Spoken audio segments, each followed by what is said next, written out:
Thank you all for being here. My name is Alan Detloff. I'm the Dean of the Graduate College of Social Work, and I'm very pleased to welcome all of you to this morning's program. I recognize many of your faces, and that's really exciting for me because it tells me how committed you are to addressing this issue and being here to talk about something that's really important. This is the third event that we've held this fall. This series, which we've called Social Justice Solutions, started at the end of the summer in August after the shootings of Alton Sterling and Philando Castile. And one of our students, Miranda Harris, who you'll meet in a moment, came to me and asked if we could do something to talk about that, to talk about police violence against the African American community. And what initially started as a discussion about possibly one event turned into 3 events because of the seriousness of that issue. And as all of you know, since the shootings of Philando Castile and Alton Sterling, there has been continued violence against the African American community by members of law enforcement. What we're hoping to do with this series is to discuss this issue, but also to move towards thinking about solutions. At the Graduate College of Social Work, our mission is to achieve social, racial, economic, and political justice. And we know that in order to do that, we have to start thinking of ways or solutions, things that we can do as a community of faculty and students and the community around us to identify solutions, things that we can do to try to prevent violence against the African American community by law enforcement. That's what this event is designed to do. So I hope that as you listen to our speakers today, you'll be thinking of things that collectively we can do to address this issue, and I hope that you'll share your thoughts with us. This is the final event in this series that we're having this fall, but really this series was designed to inspire ideas so that we can continue moving forward with this work and turning these solutions that you come up with today and the ideas that you've come up with over the last couple sessions into action, things that we can actually do to make a difference in our community. So thank you for being here today. I'm going to turn it over to our incredible student, Miranda Harris, who organized this event, to give a welcome to all of you, and then we'll introduce our keynote speaker for the morning. Miranda?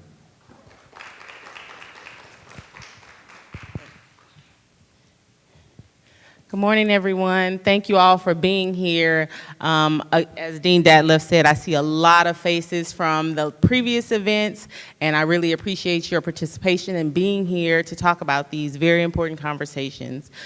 Today, our particular topic is going to be about political justice and what that looks like in terms of creating and making change within the communities within we live. So we have a wonderful lineup of panelists. I'm gonna kind of go over the agenda a little bit and tell you how we will, how our services will be conducted today. So the first person that we'll have will be our keynote speaker, and if you were able to grab an agenda, his name is Mr. Will Francis. We have some other heavy hitters. Our Councilwoman Amanda Edwards will be showing up. The Acting Chief Montalvo and Ms. Rhonda Skillner-Jones will be here, the HISD School Board Trustee, and we also have a doctoral student, Ms. Kenya Minot, will be here. So we have some wonderful topics that we'll talk about with the questions, but now I'm going to go ahead and turn it over to Mr. Will Francis.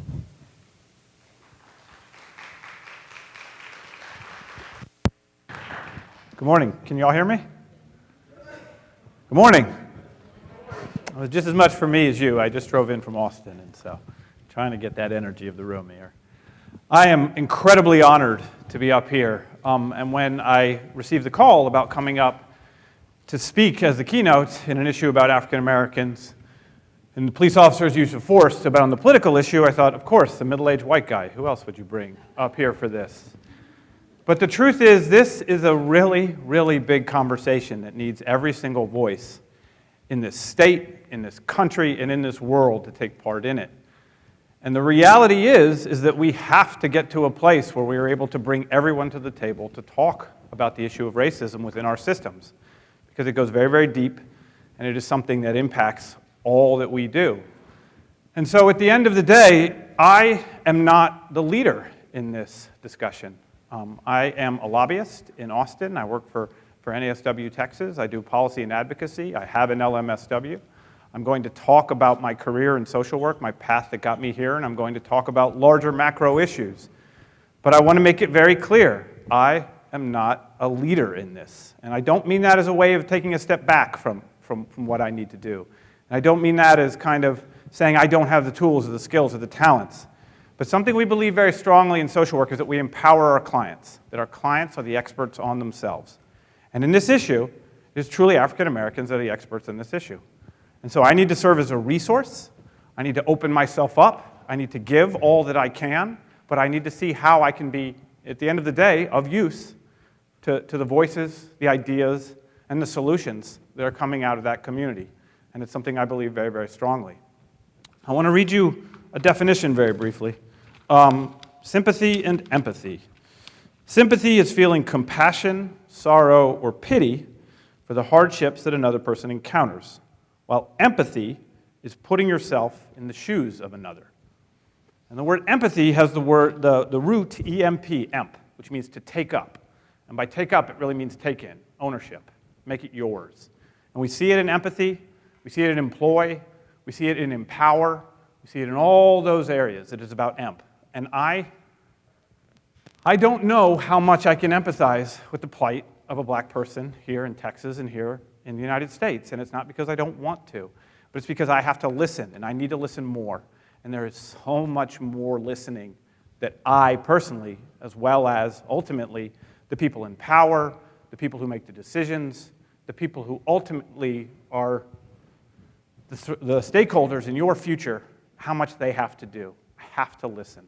It truly, truly is about listening more. Yesterday was my birthday, and I know you're all thinking, hey, he doesn't look a day over 20, and thank you for all thinking that and not saying it at once. I appreciate that. But my wife and I, who's also a social worker, went out to dinner, and then afterwards I said there was this movie I'd seen some reviews of in the New York Times a couple weeks ago, and our mental health policy fellow, Nakia Winfield, who I want to give a shout out to, she's a wonderful graduate of this school, she said you should watch this movie, and it was called 13th. And if you all haven't seen it, you really need to. It was incredibly powerful. But just sitting there and watching that, I realized just how deep some of these issues of racism go in our systems. And I realized just how much my own experience is in many ways a privileged white experience. And when it comes back to that empathy, which is something that I really want to hold on to through this morning, and to come back to, empathy is something that I have to take steps towards. I'm not there yet. My own background, I grew up in Asia. My father was a banker, and so I lived over in Hong Kong and Singapore as a kid. I did not have what would be considered a minority experience here in the United States. Nobody ever followed me around a store and followed me and did not trust me. Nobody ever gave me less than services. In many ways, we got better than services in some ways because we were a white family over there. But what I did see was what it felt like to be outside the dominant culture. And that was really interesting to me, to see that there was another culture with language, with rules, with all sorts of cultural ties that I did not have. And so being outside of that, I think really helped me see that we truly have differences. And that culture was very warm and welcoming in some ways to me. And so again, it's a very, very different experience in here in the United States. But it was one that, in many ways, I had to work to understand, and I had to work into.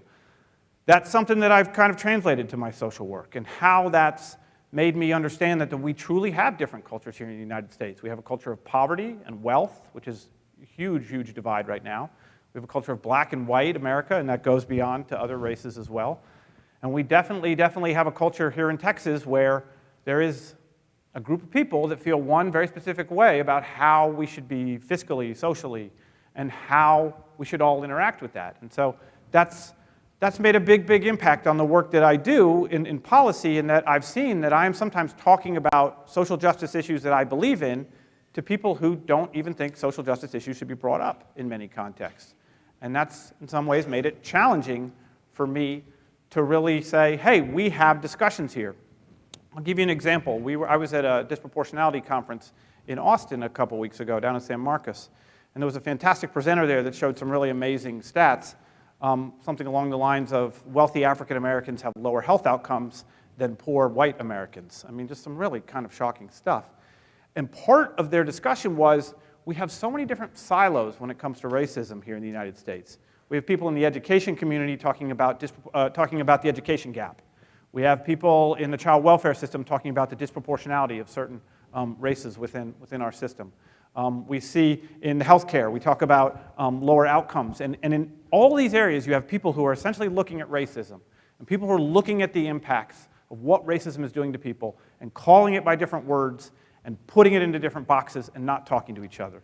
And it happens in our universities, and it happens in our schools, and it happens in our think tanks, and it happens all areas. And we have to get to the root of this, which is that at its core, this is about racism. This is about something endemic that goes back to the birth of our country. It goes back to all of the way that our systems were set up.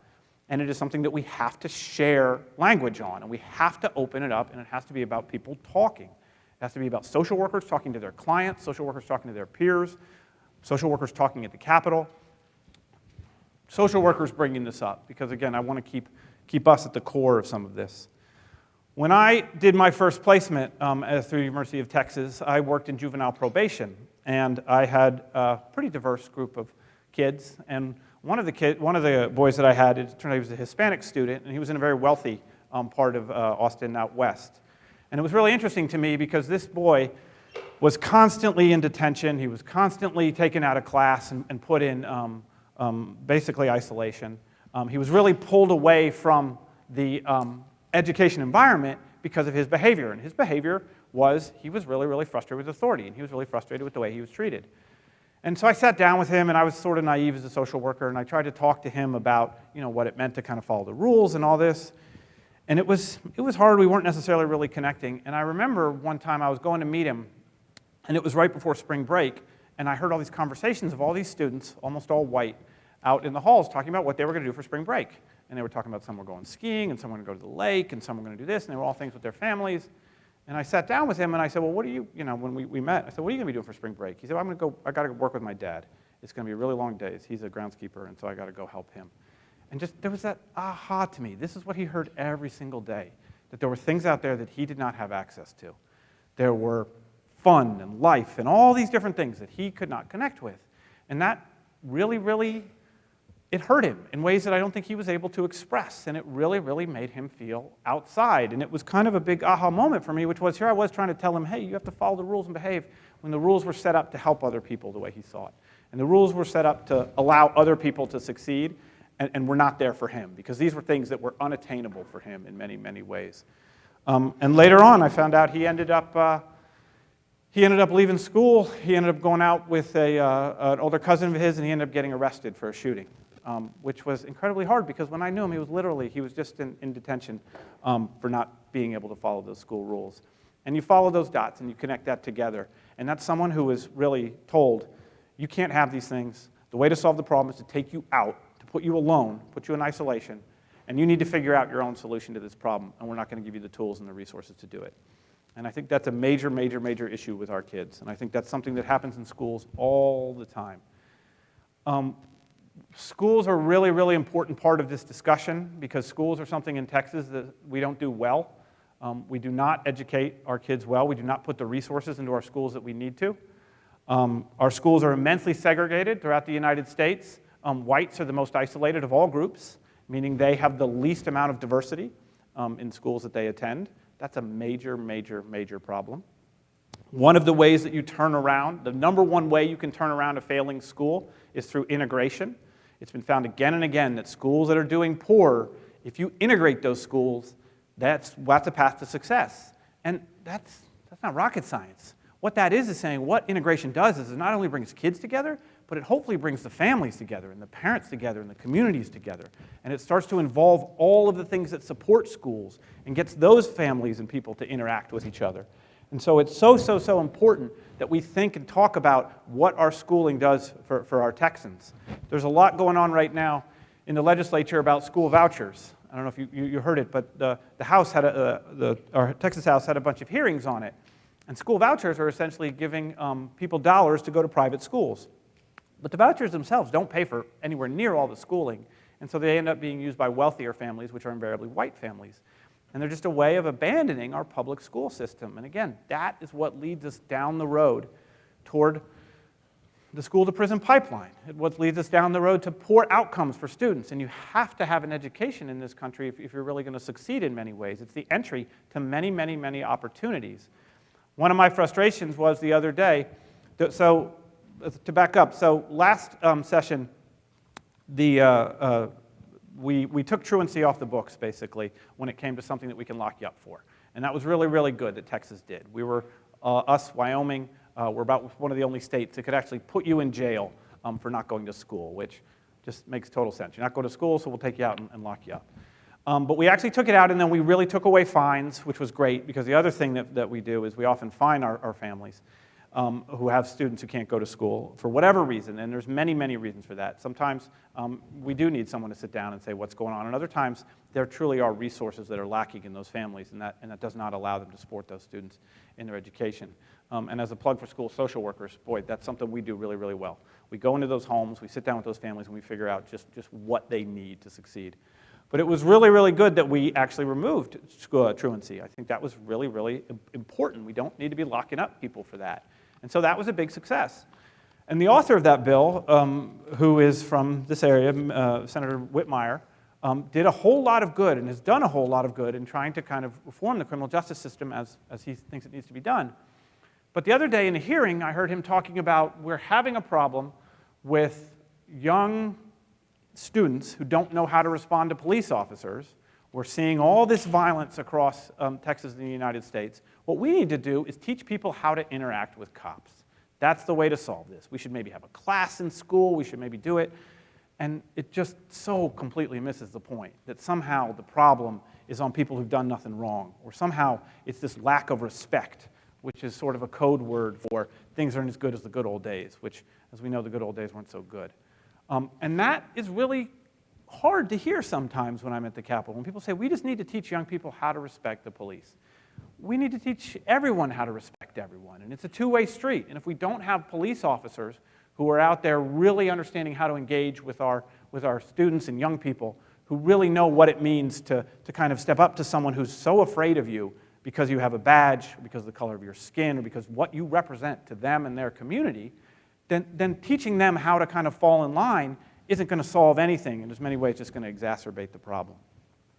That's a major, major issue, that we think that the problem is still in our students, still in the black community, still among outside of law enforcement. The other day, I heard, so Commissioner Whitman is the new commissioner of CPS, and he came over from the Texas Rangers. And so a lot of what he wants to do to transform the CPS system is to bring a lot of law enforcement, kind of law and order tactics. I don't think he's going to be there very long. It's a really stressful job.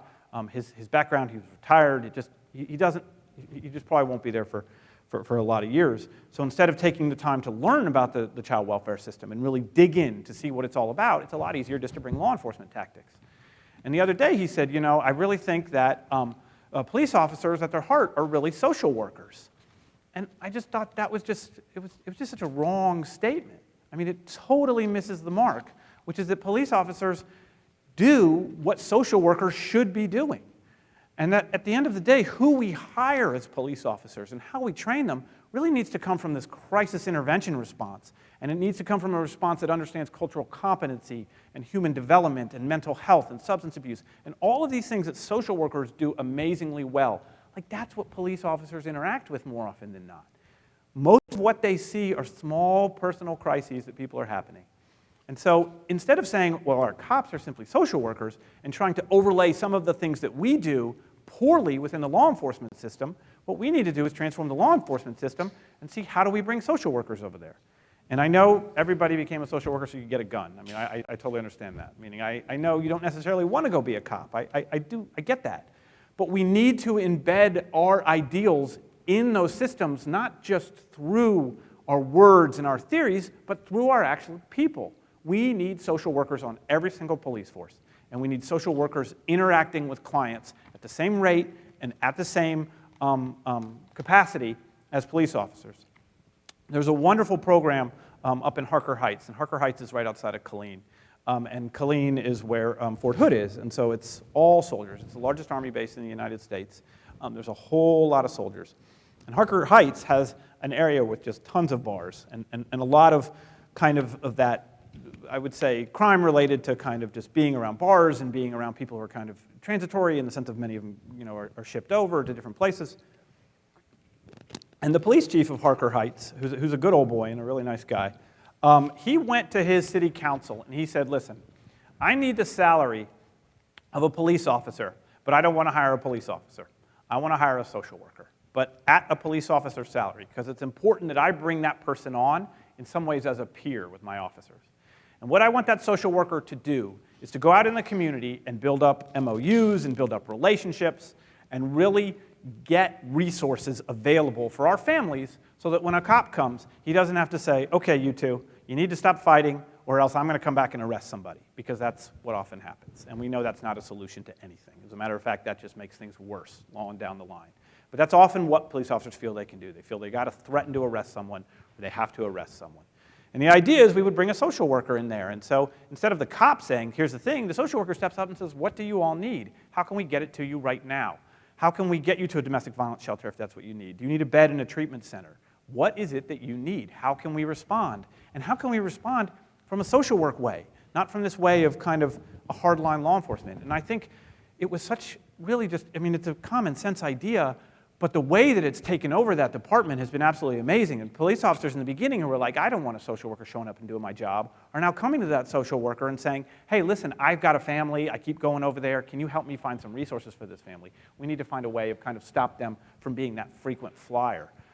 And again, that's the idea. We're bringing social work into our interactions with law enforcement. We're not trying to get our law enforcement officers to interact as social workers. That hasn't worked. We have to do things in a different way. And I think that's just one example of the way we kind of are trying to look outside the box here around Texas and the way we're ultimately trying to do different things. I used to work at CPS, and it was a job that I loved. It was incredibly challenging. It was incredibly rewarding. I saw a whole lot of things through CPS that I had never seen before. But it really was eye-opening for me in that I got to see what the outcomes of social work are. And I'll give you as an example, we had to write something called the family plan.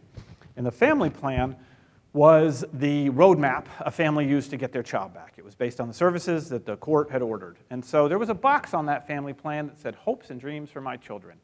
And when I worked at CPS, I had about 45 to 50 kids on average. And my paperwork was it was huge. It was really half the time was spent doing paperwork, more than half the time. And so when it got to that box, I did not have the time to call up the families and say, listen, what are your hopes and dreams for your children? Or I didn't have the time to sit down with them in person and say, you need to put yourself in this box and fill it out. I wrote something that I thought was good. It was about going to college. It was about living a fulfilling life, whatever. Great words, but it was a platitude. It was not their words. And time again, I had this aha moment of, this is not social work. Me telling a family what their hopes and dreams are for a child is not how this is supposed to work. If they take ownership of this box, if they put their words in there, it doesn't matter if they're the exact words as mine. If they put those words in there, this is theirs, and they will succeed. And I can tell you, I did have a chance to do that every once in a while. My caseload size was down low, and those cases had different outcomes. They truly did, almost based on just that one box alone. Almost based on just the idea that I was going to give this case to them and said, you tell me how we're going to make this successful. You tell me what the future is for your kids, and let's go find that future together. So important. Well, that was this aha moment for me, which is we need social work. We need this idea that we're really bringing people in. And it goes back to this conversation of we have to have African-American leaders, and we have to have African-American community telling us what their hopes and dreams for the future are, and then we have to make that successful. When I work in Austin with advocates, I work with a lot of white advocates. I was thinking about it just because, again, I was kind of doing some reflecting after watching the movie last night, and I was thinking about today. The CPS advocates that I work with are all white women. I work on a group called Cover Texas Now, which is about Medicaid expansion, and invariably white and Hispanic. I work on another group, Texas Forward.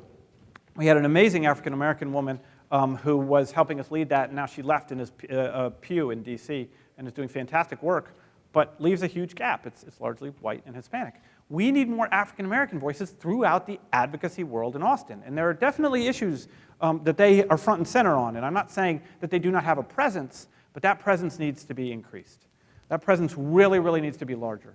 I would love, love, love to have more African American and black voices there saying, this is what I think about this. This is how it impacts my community. This is how my experience tells me this is what's going to happen. You have great ideas, and I like hearing them, but you know what? I've got my own as well, and sometimes they're different. And again, that's something that we need. When we think about the Capitol, to nobody's surprise, is overwhelmingly white. Women make up half of the state's population, but only hold 20% of the seats in Austin. White Texans are now in the minority, but 65% of legislators are white. 115 of legislators are white, 41 are Hispanic, 19 are black, and 3 are Asian. Most of them are between 40 and 69 years old. I don't want to say they're out of touch, but there's a certain disconnect, and there's a really big gap between who they are and what their experiences are. They're also invariably wealthy. To be a legislator in the state of Texas, you get paid $7,200 a year. It's not a lot of money. So to do it, you have to have your own independent means, and that often means it comes from businesses. It's one of the reasons why Texas is such a pro-business state. It's because so many of the people in that capital come from the business world. But again, that misses the point. That, once again, puts dollars front and center and not outcomes and not social justice and not the things that we really, really want. So it's often very hard for me to be over there talking about what it means for your laws and your bills to impact students. I'll give you another example. So there was a horrible case in San Antonio where a student was cyberbullied, and he committed suicide, and another student was cyberbullied to the point where he attempted suicide and did not die. And so the school district came to an office and said, listen, we need a really hard cyberbullying bill because we need to get subpoena power to be able to find out who is doing cyberbullying when they're anonymous and on the net. And so in good faith, this office reached out to us and said, hey, would you guys support this cyberbullying bill? And nobody wants cyberbullying. We definitely need to address the issue, but making it a criminal offense is just not right. And ultimately, what's going to happen is more people are going to get swept up and get criminal records or criminal backgrounds. It's going to end up poorly. And somebody said something in a discussion that made a really big impact on me, and I think it should be applied in almost every single case. They said, bad facts make bad laws. And what they meant by that wasn't wrong facts and wrong data. They meant the really hard cases, the ones that you read and they make you cringe and they make you wince and they hurt. They really hurt. But if we make a law to try to fix something that already happened, what we invariably do is sweep up a lot of small things under it, and we often make it worse. And so we really, really have to be very thoughtful about how our laws are used in this country, especially here in Texas. And that means that we really have to think about how do we make laws in things such as cyberbullying so that we don't see an inordinate number of kids from poorer school districts, or an inordinate number of people of color get swept up into this stuff because they were texting, and it's really easy to pull those texts and say, look, what you were doing was wrong. And it's a lot easier to hide that in a district where you have more resources. We have to be vigilant against this. It's not just the idea that we're trying to stop an issue, it's how many people get swept up into us when we try to stop that issue. And I think that's really, really, really concerning. When it comes to our legislature, they really like to talk about certain hot-button issues, and that makes it a challenge. So advocating for issues such as Black Lives Matter, issues such as what disproportionality means to our foster care system, issues that impact all of our communities can be hard when we sometimes get pulled in different directions.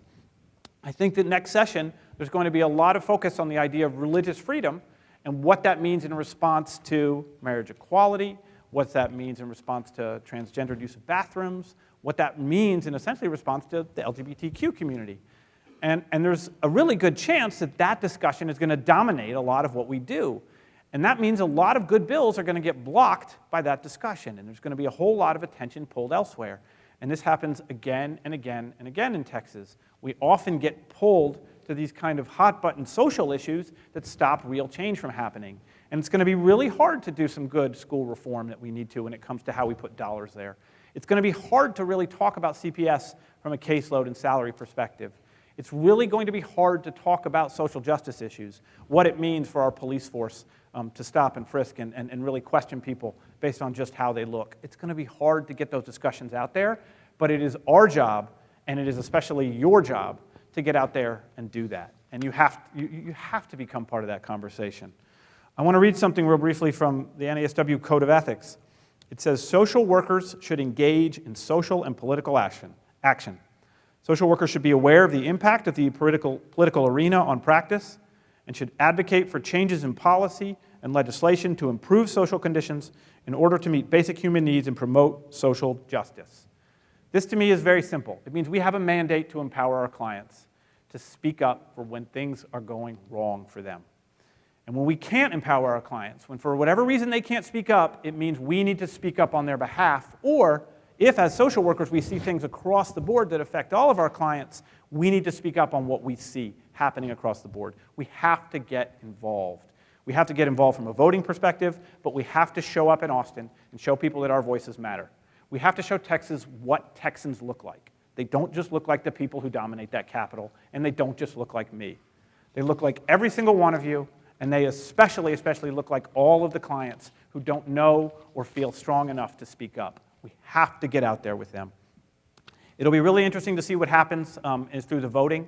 There's the potential for a whole lot of down-ballot voting in response to Donald Trump as a candidate who said some things that have been pretty offensive to just about everyone. What's really interesting is that here in Texas, 78% of our eligible voting population is registered.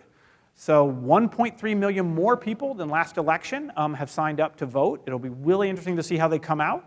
What's fascinating to me is that African American women experience socioeconomic inequality more than any other demographic, yet they vote more than all other groups. It's a really interesting thing that African American women really show up to the polls. I think that's something to really look forward to as positive. That needs to happen across Texas. One of the things that will be interesting to see is there are many races in Texas. I believe 65% or so of the races have only one candidate. And in often cases, that's a Republican candidate. And this is I'm speaking from a bipartisan way, but it will impact people if they get frustrated at Trump and they say, I want to vote for a Democratic candidate, and there's not one there. And that could be disenfranchisement. It just means we have to have people from all parties, and we have to have people up there to represent our interests. We have to have people that we can look to and vote towards. I really, really think that what happens this election is going to help shape, or is going to shape some of how the Texas legislature acts next session. And if we do elect a Democrat as president, that may create an antagonistic attitude that will, again, make it a challenge. And that means that, as a challenge, we have to rise up, and we have to get those voices out there. NASW just recently created something that was long overdue, which is the Race, Equity, Accountability, and Leadership Committee. And it is a committee devoted solely to racism here in Texas. And their goal is to bring in many, many voices and then use those voices to support my work as a lobbyist and also their own work in any way that they want to do. It's an excellent opportunity. If you're not a member of NASW and you want to get involved in a discussion like this, it's a great way to get involved. Think about how you can show up at the Capitol. Think about how you can write letters. Think about how you can make this issue matter to you. Think about how you can stop police brutality when it happens to people you know. I was at the Disproportionality Conference, and there was a professor talking, and she said, I have a younger brother. She was an African-American woman, and she said, sometimes when I text him, I get so scared because I don't know if that means he's been arrested or something worse has happened. That is not a fear that I have. I don't have that fear, but it is a very, very real fear. And people who have that fear need to help me and others understand what that fear means. They truly, truly do. That's where empathy starts, is helping me understand where that fear is, how we address that fear, and how we hopefully help change that fear. Thank you guys so much for being an audience today, and I really am honored to speak to you all.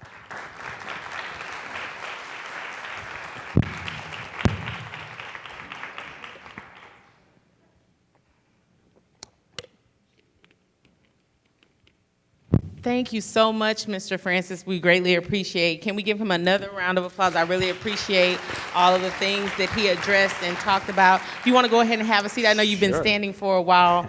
At this particular time, we were going to do a question and answer Q&A with Mr. Francis, and I'll kind of be conducting a little bit of that.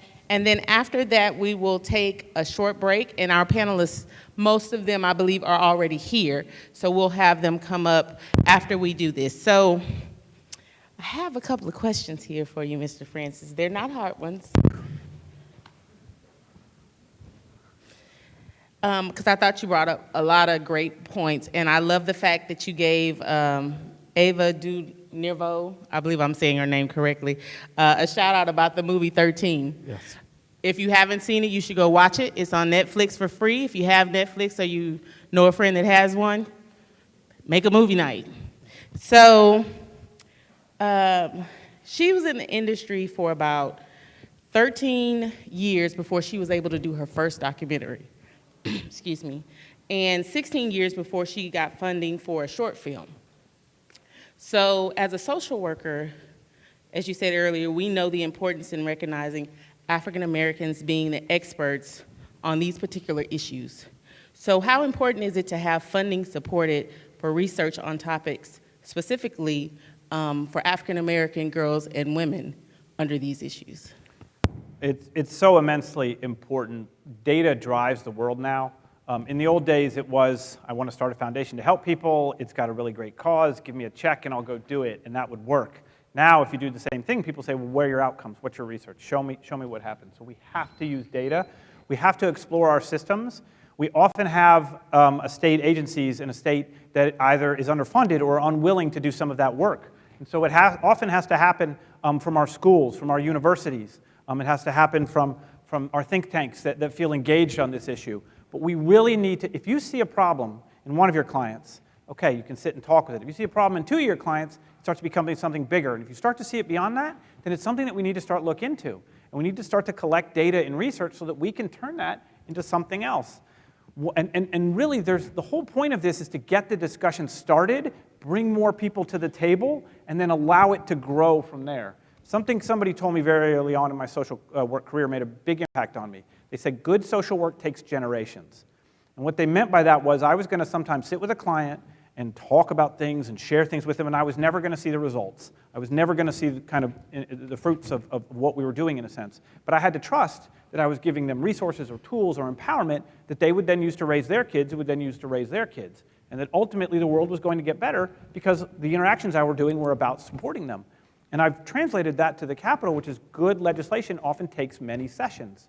So we need the research to drive that legislation, but that may be a fight that goes well beyond me and that needs many, many voices to really keep it going and keep it strong. And the reason why I asked that question, and I appreciate you saying that it is important, and because data is what actually drives all of these different laws and bills that move forward. How do you get these sponsors or the corporations to, without that data already being there, the research, without you having the funding to do research, how do you get them to think that it's important enough to support it? That's a fantastic question, and I think that's one that we're still trying to figure out. At the end of the day, there really is a balance between an emotional story that really captures someone and draws them in, and then facts that keep them there. And I think that's really how we integrate these discussions, which is when I am sitting and testifying or when I'm bringing people in to testify, I say, talk about this from a personal experience. Talk about something that really impacted you that someone can connect with, that they can start to make them feel sympathy or empathy or whatever it is, but get them to understand. And once you've gotten them to understand, then you can start to bring in the need for data or some of the little bit of data that you have that you want to expand upon. But it starts with that first interaction. One of the things I do at the Capitol when I sit down with any staffers, I sit there and I break the ice when it starts because I show them, hey, I'm a real person. This is something that matters to me. I'm not just some lobbyist that they pay to talk about social justice. These are issues that have impacted me. They impact my kids. They impact my community. I talk about them from a place of wanting to see better. And that's when I then kind of bring in my data and whatnot after that. So I think really this discussion starts with coming at it from a personal place and then translating that to the political, which is that larger data-driven world. Thank you. So yeah, I just want to sum up what I heard you say just then, just for the audience. So what I hear you saying is, no matter what your field of study is, it's important to capture the smaller data, even though you don't have a funding base for it. So, and keep really good documented notes so that you can use that when you are going to someone, a sponsor, to be able to show them just how important it is to sponsor you for that research. Okay, my next question is based on a term, and I'm going to kind of define it for the audience, for those that may or may not know what it means, is about microaggressions. So microaggressions is defined as the everyday verbal, nonverbal, environmental slights, snubs, or insults, whether intentional or unintentional, which communicates hostile, derogatory, or negative messages to target people based solely upon their marginalized group membership. So, in terms of education, how important is it, and I'm speaking from a social worker standpoint in our education system, is it important when we have organizations such as Teachers for America, and you're bringing in teachers from all over the world in communities that don't necessarily look like the impoverished communities and school systems that they're placing them with students? How important is it that there is some type of study given or policies put in place within the educational system for teachers to be able to really recognize what that is and how it may impact their students when teaching them? I think you hit the nail on the head. In the old days, it used to be school said, look, we get your kids at 8:30 and we keep them till 3:30. We're going to teach them in between. Everything that happens outside is your business. And they really understand now all of that impacts the learning environment. And if we have students who are hungry, it's going to be a lot harder to focus on what's happening in class. If we have students that are constantly receiving microaggressions, either inside or outside the classroom, it's going to be really hard to hold those students. That's going to lead to other larger issues such as mental health issues or truancy or substance abuse, whatever it is. So we have to address those. And again, teachers are the ones who often see kids the most. It doesn't mean that they need to have all the answers on how to treat it. It means they need to know how to recognize that. It means they need to know how to respond themselves appropriately. And it means they need to get those kids to resources when they can. One of the things that I see, just to kind of take it a little bit larger, is that when I worked for CPS, most of my therapists were white, and they were white women. And most of them lived over on the west or wealthier side of kind of where Austin is. That's a real challenge. I wanted to have accessibility to therapists who were the same background or looked the same, or at least could connect in ways like the clients. And again, that kind of translates to the schoolrooms. If we have diversity, and diversity is important, again, the goal here is to bring everyone to the table and for all of us to bring our experiences, but there's something about connecting with someone who you can look at and say, I trust that this person maybe has an experience similar to mine, or at least they know where I'm coming from. And so we have to make sure that if we have teachers of different backgrounds and how they sit in the classrooms, that they're talking to other teachers who are able to really help them and support them. And we're getting that peer-to-peer to support on a teacher level so that they can help explain what a microaggression is to someone who's never experienced one. I use education as an example, but as you said, on a larger scale, even in the CPS systems, right? So when you take that out and you put it into our society, just corporations, work environments, because even as adults, we are exposed to the microaggressions with one another every day. How important, because you mentioned earlier that creating laws, usually we end up sweeping smaller issues under the rug.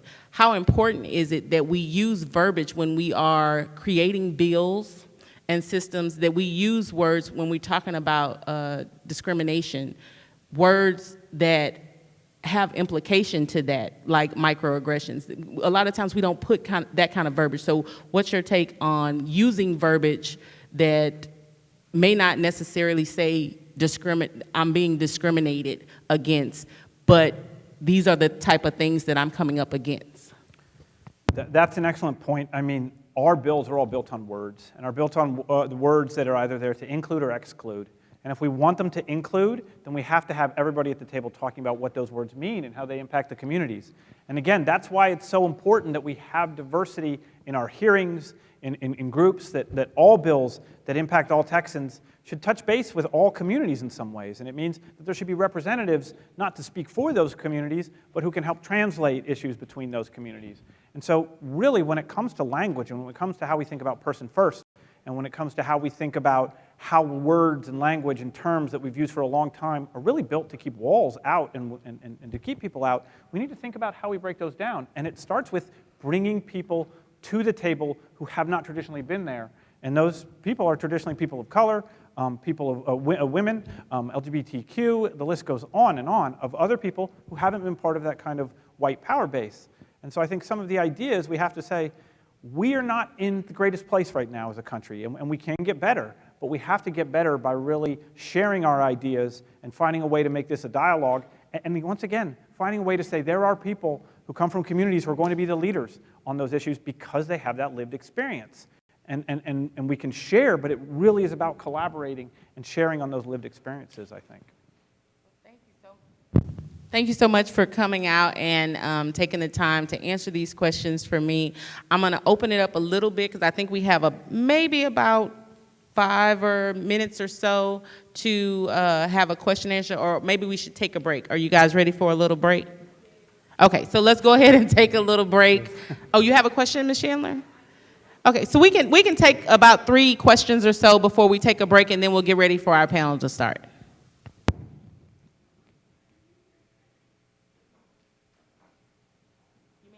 On. Hello? Okay. So, like you were saying about the, there's a lot of wealthy white women when you were in CPS or whatever. There's been this idea, I read an article about it, that it's like the idea of a white savior, and it begins from like when slavery began to happen, the white man's burden. How do we stop perpetuating the idea that black people need a white savior? That's a fantastic question. It's something I saw all the time. I'd have attorneys or CASAs who are there to support kids say, well, we have a family over here that has wealth. That must be a better placement than this family over here that has 6, 7, 8 people in the home and is not so good of a neighborhood. This family over here was of color. This was a white family. It was just built into their idea that there was more resources over here, so it must be better. But it invariably came down to color. We have to stop thinking that wealth and resources are just the only answer, that what community can provide, what family can provide is so important. I think as we understand more about attachment and more as we understand that ultimately there's something to the phrase blood is thicker than water, it doesn't mean that we can't bring foster families or others into support when we need those, but we have to use our resources within families and within communities. It's really going to involve the CPS system and others seeking more capacity of foster families that are African American or are Hispanic or are of color, and really having more proportionality among our resources, and really ultimately stepping back and saying, it's not money that makes this best for the kid, it's who is there that can make this best for the kid. And I think that's going to take a major reframe, and it's going to take many communities and many social workers putting their voices up and saying, as CPS workers, as advocates, as in the larger frame, this is not okay to just say that money makes it better. It has to be a bigger conversation than that. So at the end of the day, I think you were the answer. Somebody else have a question? I have one more question. I just want to make sure nobody else had one. So there's been a lot of centralized focus on who's going to take, the executive office once Obama leaves. Do you think it's more important that we all vote for more local representatives and like who's going to take our place to represent us in the House than focusing on the president? Because if you kind of read exactly what the president does, it doesn't have a big effect on our communities like directly, but I think that like voting for a mayor or like I said, who's going to represent us in House is more important. Do you agree with that statement? I challenge you a little bit on the president not having as big of an impact. I think when it comes to the Supreme Court and who appoints those people, I think when it comes to developing some larger policy ideas about how we want to focus as a nation, our health care is such an important issue, and the last one came from the office of the president. He's tried to step into the issue of gun control, and that's been something that he's found a lot of resistance on, but he's worked on it. So I won't say you should ignore the president, but I really do think you're onto something, which is we have to get involved on the local level. One of the things that frustrates me about the Capitol is there's only 2 people right there now who have social work backgrounds in Austin, and neither of them are social workers. Both of them are attorneys.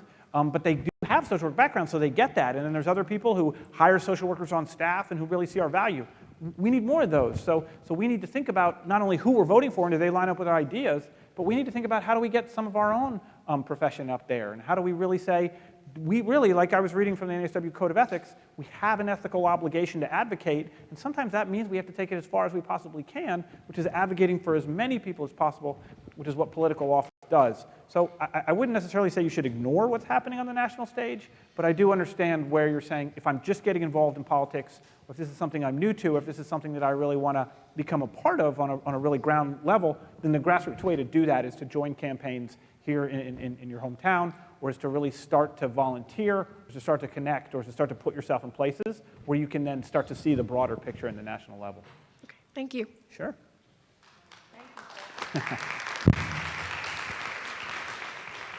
Thank you so much. So I think we're going to go ahead and take a break. I see all of our panelists are here. And then from there, once you get your lunch, which is in the back, water, drinks, you can come back and we will start start the discussion with our panelists. Did you hear your questions? Did you listen to your questions?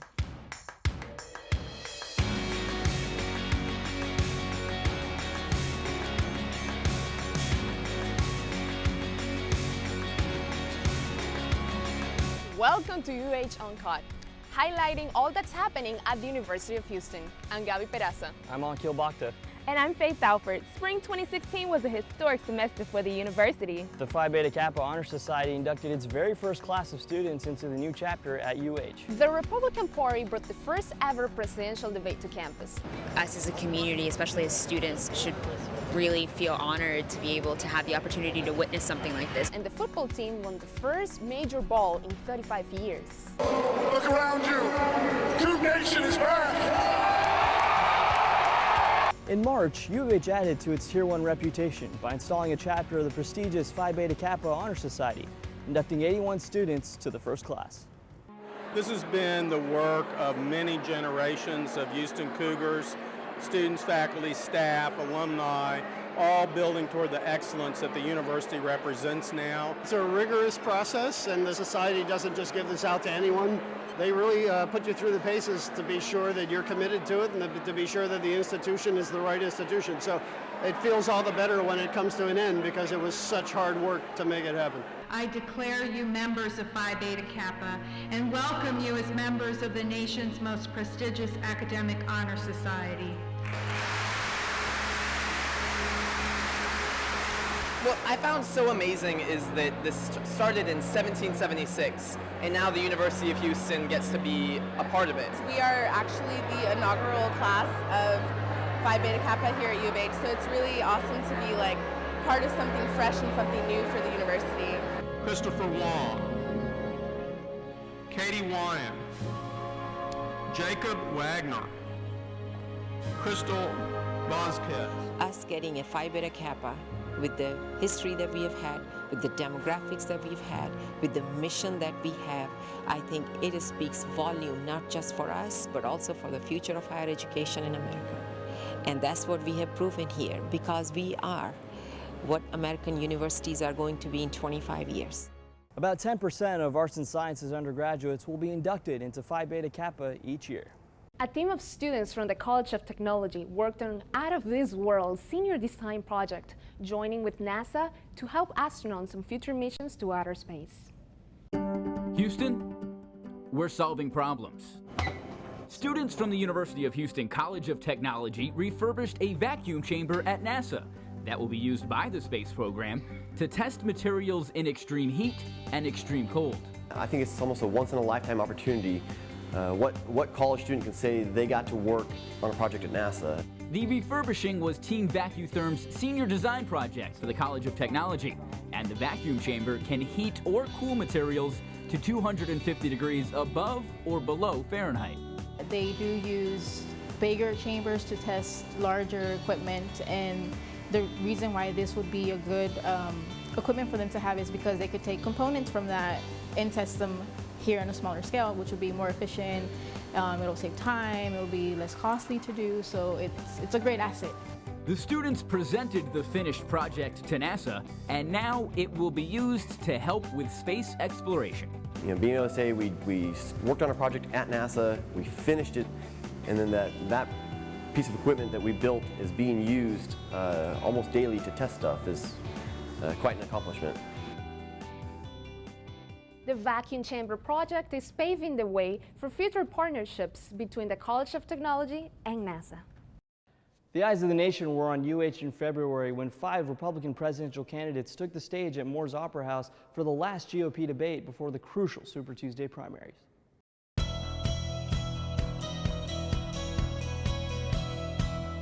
feel like it's shedding a really good light on the campus and the university.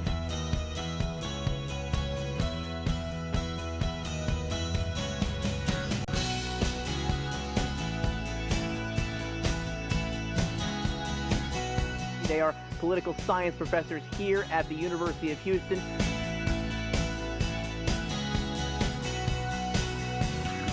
Us as a community, especially as students, should really feel honored to be able to have the opportunity to witness something like this.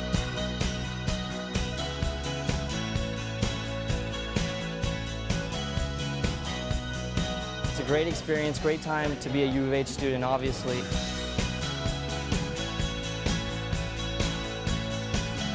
I was overwhelmed walking in. You know, this is definitely a very unique experience I got offered. It's really putting our name on the map. It gave universities such an incredible national, regional, local exposure. It was everything I had hoped for and even more. CNN wasn't the only live broadcast from campus that night. Students from the Valenti School of Communication hosted live cut-ins during the commercial breaks, featuring interviews and a behind-the-scenes look at student groups live tweeting and conducting interactive polls. When you learn something in a classroom, you only know it in that classroom format, but this is like a real-world situation that you get to apply it. We want our students to experience what it's like to be in the real world, because those are the things that get us jobs, and then once they get a job, make sure they're successful because they've already done this. The live cut-ins were broadcast at the campus watch party in the Student Center Theater. UH students are designing the houses of the future, a competition sponsored by Direct Energy challenged groups to design affordable, energy-efficient homes for underserved neighborhoods. The primary source of energy consumption is your heater and your AC system. An ambitious challenge to change how people live led to some innovative ideas from University of Houston students. Affordable housing and energy efficiency are real problems and issues in society today, and being able to engage the U of H students on something as exciting as this was outstanding. UH Energy, along with Direct Energy, teamed up to challenge students from UH to design an 800 square foot, 2-bedroom house that costs less than $80,000 to build and has monthly utility bills under $25. So they're bringing fresh ideas, fresh perspectives, creativity, and we're engaging the leaders of tomorrow. 5 teams composed of students from different colleges offered inventive solutions, including installing solar panels and catching rainwater to supplement the public water system. It really makes everything very realistic and really practical, because we do want this house to be built in the real world, so that was our main goal. The students went beyond just designing energy-efficient homes. They're also trying to change how people consume energy. We included more than 100 tips for the homeowner to implement to their routine and see what little, and they're all very small changes that they can do in their routine that will save a lot of energy. Now the plan is to build a group of these homes in Houston's 3rd Ward. I think that's great because especially since we're focusing on inexpensive housing, it's almost like a showroom of what they could do in their own home. When we come back, an out-of-this-world university-wide commencement address. And strokes of genius, how an internationally famous artist has left his mark on the UH campus for years to come.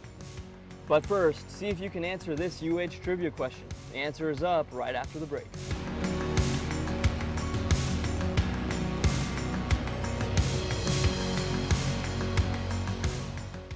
To discover your power, you have to innovate, inspire, be up for the challenge, have the drive to achieve and the vision to transform.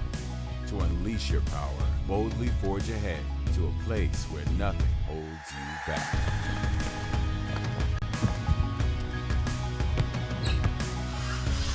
This is the University of Houston. Welcome to the Powerhouse.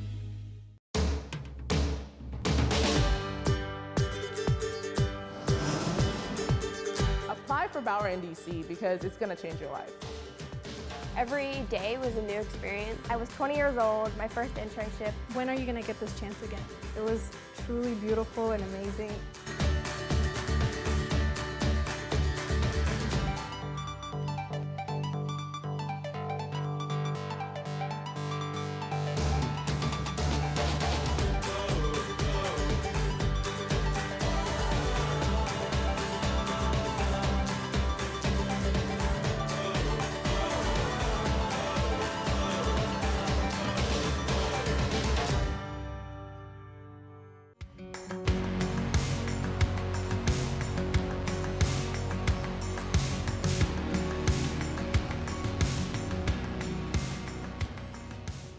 Welcome back to UH Uncut. Captain Scott Kelly learned a lot during his record-breaking year in space, and the retired astronaut. I hope everybody was able to get some lunch or something to eat and snack on. I am now going to turn it over to one of our graduate college students in social work, one of my colleagues, and I think she's well-versed in a lot of these things, but her name is Gardenia Garza, so I'm going to turn it over to her so she can introduce the panel.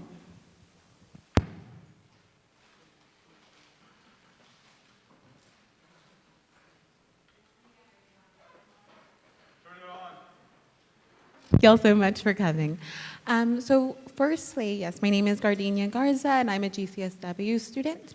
What we would like to do first is to go one by one and for y'all to give just a really brief introduction of who you are and what you do, and just so we can get to know a little bit more about you. So the first is Amanda Edwards, Houston City Council, and she's the Vice Chair of the Budget and Fiscal Affairs Committee. Here we go. Good afternoon, or good morning. Good morning. My name is Amanda Edwards, and I'm your Houston City Council member in the at-large 4 position. That means I represent the entire city of Houston. I serve as the Vice Chair of the Budget and Fiscal Affairs Committee for the city, as well as on the Economic Development Committee and Transportation Technology and Infrastructure Committee. I am a native Houstonian, born and raised. I'm a product of public school here in Houston in the Aldine School District, and came back to practice municipal finance law and serve the community. And now I am gladly serving in the role of being one of your at-large council members. So thank you for being here this morning. Thank you. Next is Ms. Rhonda Skillern-Jones, and she is with the school board. She's a school board trustee and is with HISD. Good morning. I am Rhonda Skillern-Jones at the Houston Independent School District, and I represent District 2, which is Northeast and Northwest Houston. I am currently the Assistant Secretary for the board. I also serve as the Vice Chair of the National Council of Urban School Districts, and I am a board director for the Texas Association of School Boards here in Texas. I am a mother of 5, native Houstonian, did attend University of Houston for my first degree, and so I'm happy to be back on campus. And I have 5 children who were educated in Houston as well. Thank you. Thank you. Next is Chief Martha Montalvo, Interim Police Chief and Houston Police Department. Thank you so much. My name is Martha Montalvo. I am the acting police chief for the Houston Police Department. I have 36 years with the department. So I came in at 10. I tell everybody that because I can see the faces, but 36 years. I am originally from Ecuador, South America, so I am an immigrant. I came here at the age of 5. I obviously became a citizen of this great nation, not because of, I will always be an Ecuadorian, but I do love this country and I do want to serve this country. Just a little bit about our department. We're about anywhere from 5,100 to 5,200 at any one time in terms of our officers. We're about 52% minority department. And I'm very pleased to announce that, which has never happened, we, in our captain rank, which is a very critical rank in our department, we have currently a Hispanic male and an African American male who are captains of police. Next month, we are promoting 4 individuals, 2 African American males, an African American female, and a Hispanic female to the rank of captain. So I'm very, very happy to announce that. Thank you. Thank you. And the next person is Ms. Kenya Minogue. She is a doctoral student at the University of Houston Graduate College of Social Work. Thank you. Good morning, everybody. Like she said, my name is Kenya Minot, and this is my 2nd year at the Graduate College of Social Work in the doctoral program. I moved to Texas from Nevada, actually, so I'm originally from St. Louis, but I spent about 15 years in Nevada, and in addition to doing social work, I evolved into working with some progressive organizations in the western region of the United States, and ended up having an opportunity to work with some elected officials around social justice issues in Nevada and other areas in that part of the region. So I'm happy to be here to share from my perspective. Thank you. And then we've met Mr. Will Francis. I don't know if there's anything you want to add? No? Y'all know me, hopefully. All right, so we are going to ask, for each question that we ask, if you could keep it to maybe 3 minutes, Max, so we can keep within the time frame. These questions are specified for each one of you, but if anyone else would like to chime in, that's more than welcome. Right? Okay, so the first question is going to be for Ms. Skillern-Jones. We touched earlier on the implications of the current and historical state of racial inequalities and the residual effects in society, specifically regarding children in schools. So if we look at the future of civic engagement, citizenship, and civic responsibility, it's evident that educating children, beginning in early childhood, is critical to their understanding of these concepts. How can we ensure that all schools and HISD are emphasizing the importance of these concepts, which are civic engagement, citizenship, and civic responsibility?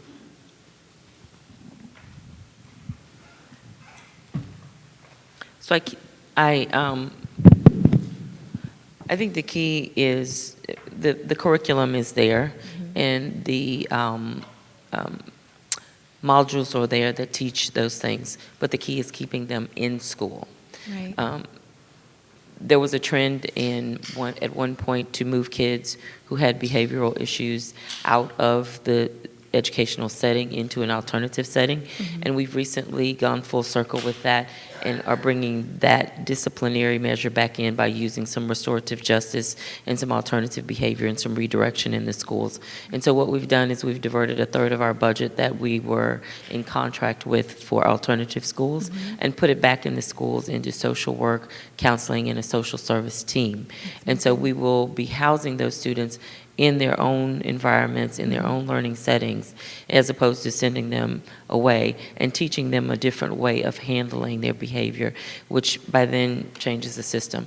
And so in doing that, we have, because it's new, encountered that we also need to change the culture of the school by ensuring that our staff understands the purpose of that redirection and the purpose of this new philosophy so that they are on board with advocating for what their students need to have them stay in their learning environments. Right. Thank you so much for that. Are there any other thoughts on that question? No. All right. So the next is going to be for Chief Montalvo. So we've talked a lot about, like we said, the racial inequality and some of the use of police force that's happened nationally and in the Houston area. Do you feel like there are political answers to the issue of police use of force? In terms of political answers to this, I think they are being addressed.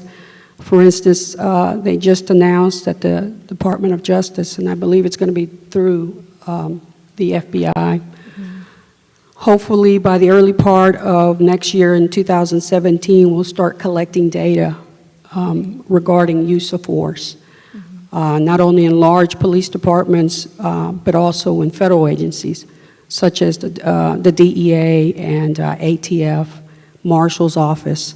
So in order to address a problem, I think you need to know the scope of the problem. So I think this is a great beginning. I do too. And as far as our department is in preparation for that, we are going to be collecting that information. We're going to try to figure out a way to do that electronically where the officers, when there is use of force, whether it be minimal or the ultimate use of force, which is officer-involved shooting, that information is collected in an intelligent way. And obviously, we are going to work with the Department of Justice, and we will also make that information public to our community. Great. Thank you so much. The next question is for Councilwoman Edwards. What would you say is the role of City Council with regard to police use of force?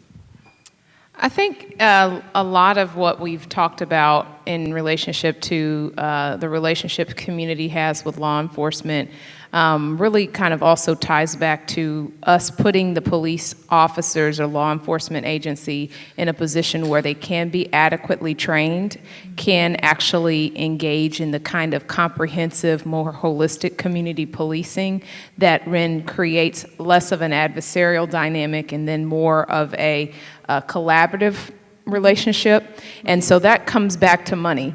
You can't pay for, officers cost money to put on the streets. We have about half of the amount of police officers as Chicago.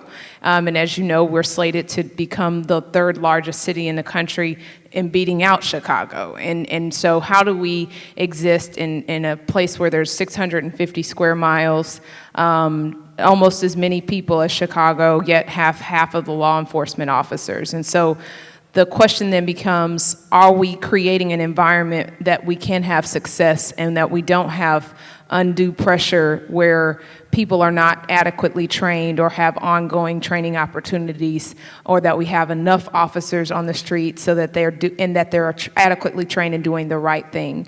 In addition, oversight is important. Just this week, we had appointments to the oversight board, and so looking at that more closely in terms of what is the role of that board? What are they supposed to be doing when those instances occur? When should footage be released? Asking those questions about body cameras, the things that have been really hot topics across the country. We don't actually promulgate the rules as city council in relationship to what the body camera policy actually is, for example, but we certainly have the benefit of having a bully pulpit, having that ability to push issues forward. And so looking at forced funding issues in terms of training, but then second, oversight. When something does happen, are we being transparent? Are we being open? Do we have policies in places where there's consequences for what you're describing in terms of excessive force? And so looking at that question and then taking a leadership stance and not just remaining silent. Thank you. The next question is from Ms. Kenya Minot. Yeah? Okay. So we talked a little bit about some of the solutions towards police force and some things that we can do to minimize that, diminish that. How much influence do you believe political solutions will have on police use of force? That's a good question. And with Will to my left and these dynamic women, to my right, and these dynamic women to my left, I feel like I have joined the dream team right now on this very topic. So it's exciting to be able to speak to that. So I think, just speaking from a social work practitioner perspective in political engagement, I think we need to own the power that we have and the level of expertise that we acquire when we are learning in our graduate programs and we're getting our experiences and working with different populations. We bring a wealth of experience to the idea of political engagement, and I think sometimes we shy away from policy and politics, and we may sometimes see our role as intervention rather than prevention and being proactive. I never forget that I spoke to an MSW class at University of Nevada, and the professor who had been teaching policy for about 20 years, she said, after I spoke, she said, I never thought about teaching my students how to help shape and create policy. We always talk about the policy that exists and how horrible it is for our clients. And I've never forgotten that she said that to me, and I thought, my jaw dropped. So long story short, I would suggest that we really think about ways that we can get involved. Running for office is certainly one way, and I could go on and on talking about that. But I think even before you make a decision to become a candidate in a race, think about how you can get engaged in the community. Take some time to volunteer on someone else's campaign and look at the issues that are present in your area and in your state. Someone asked a question earlier to you around which do we think is more important, the presidential and the local races. And I have always been a fan of trying to encourage folks that I work with, people in the community, to really think about how these local races affect your life. School district races, city council races, statewide races, and understanding the role. I think as social workers, we need to educate ourselves on the roles that different people play in levels of government just within the state of Texas. In regard to police force and issues that law enforcement are currently dealing with, many states around the country are exploring ways to train their officers around de-escalation and implicit racial bias. And that comes out of the state, like state attorney generals and mayors and district attorneys are having these conversations, and these are elected positions. So sometimes we don't think about some of those races, and we're not educated on who's running in these seats, and we're not asking the questions. We're not asking questions to hold them to the carpet around how they can do things that are socially just. So I think starting to have the conversations, figuring out how we can get engaged. The city councilwoman mentioned governing boards. Like, that's an excellent and a powerful way to get involved. Find out how to get appointed to some of these boards. And not to bring up partisan politics, but this is why it's critical to think progressively around how you engage yourself in a community. Politics is a network.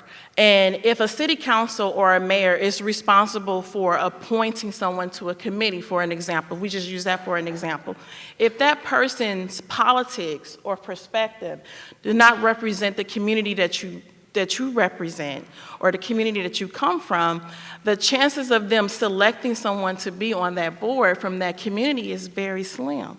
So I agree with the young lady who brought up the local issues. It's important that folks who get into these seats represent us because they have obligations to engage their constituents, and we want to be able to be at the table. Thank you so much. You touched on really excellent points. Two that specifically I wanted to bring up with some of the other panelists were de-escalation techniques. So for Ms. Gillern-Jones, how are officers in the school using de-escalation techniques and relationship building to create trust within these students who, will grow up to be our future adults and learn this culture of police force and their roles and what that means? For one, I want to make sure that everyone understands that the police officers in our school settings are police officers that are unique to our particular police force. So we have our own HISC officers, separate and apart from HPD, and we handle everything regarding our students except for sexual assault and child abuse cases, which have to be reported to the state licensed officers. Right. Okay, so our officers, we have two things. One, when they come into HISD as a new officer or as an officer from HPD, because we get some officers that retire and come there, the first thing we've identified is we have to make them understand that they're not on the street anymore and that these are children. Like, even if they're big, burly, 12th grade boys, they're children. Right. And so we are now putting together some sensitivity training in that area to make sure that officers make the transition in that way.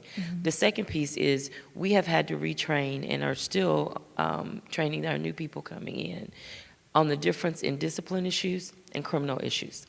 There's not a fine line, it's a very defined line. And we should only be using law enforcement, our law enforcement, when it is actually criminal behavior, not for behavioral issues or discipline issues. And that's where it gets convoluted, because it gets easy for a teacher or an administrator to say, oh, you're acting up, let me call an officer. Well, that's not criminal behavior. You can't call an officer. It's incumbent upon you to find out what the behavior is, why the behavior is happening, and how can we redirect the behavior, and what support services need to be offered to ensure that that behavior does not reoccur again. And so that's where we are focusing right now, is just defining those two and deciding to make the conscious decision to handle them appropriately. Thank you.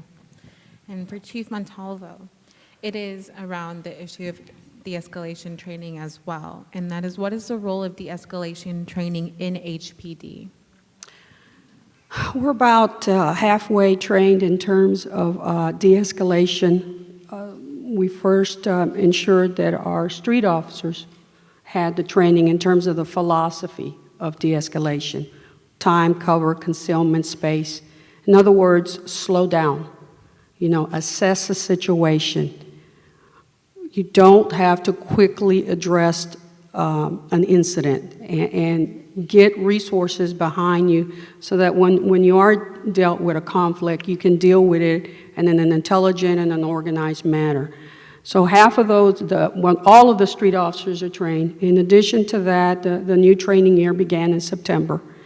And we are focusing now on bringing those officers in and teaching them on scenario-based de-escalation, which is, now that they've gotten the concept, now it's time to move to the next level, which is actually have some scenarios, have these officers go in and practice it.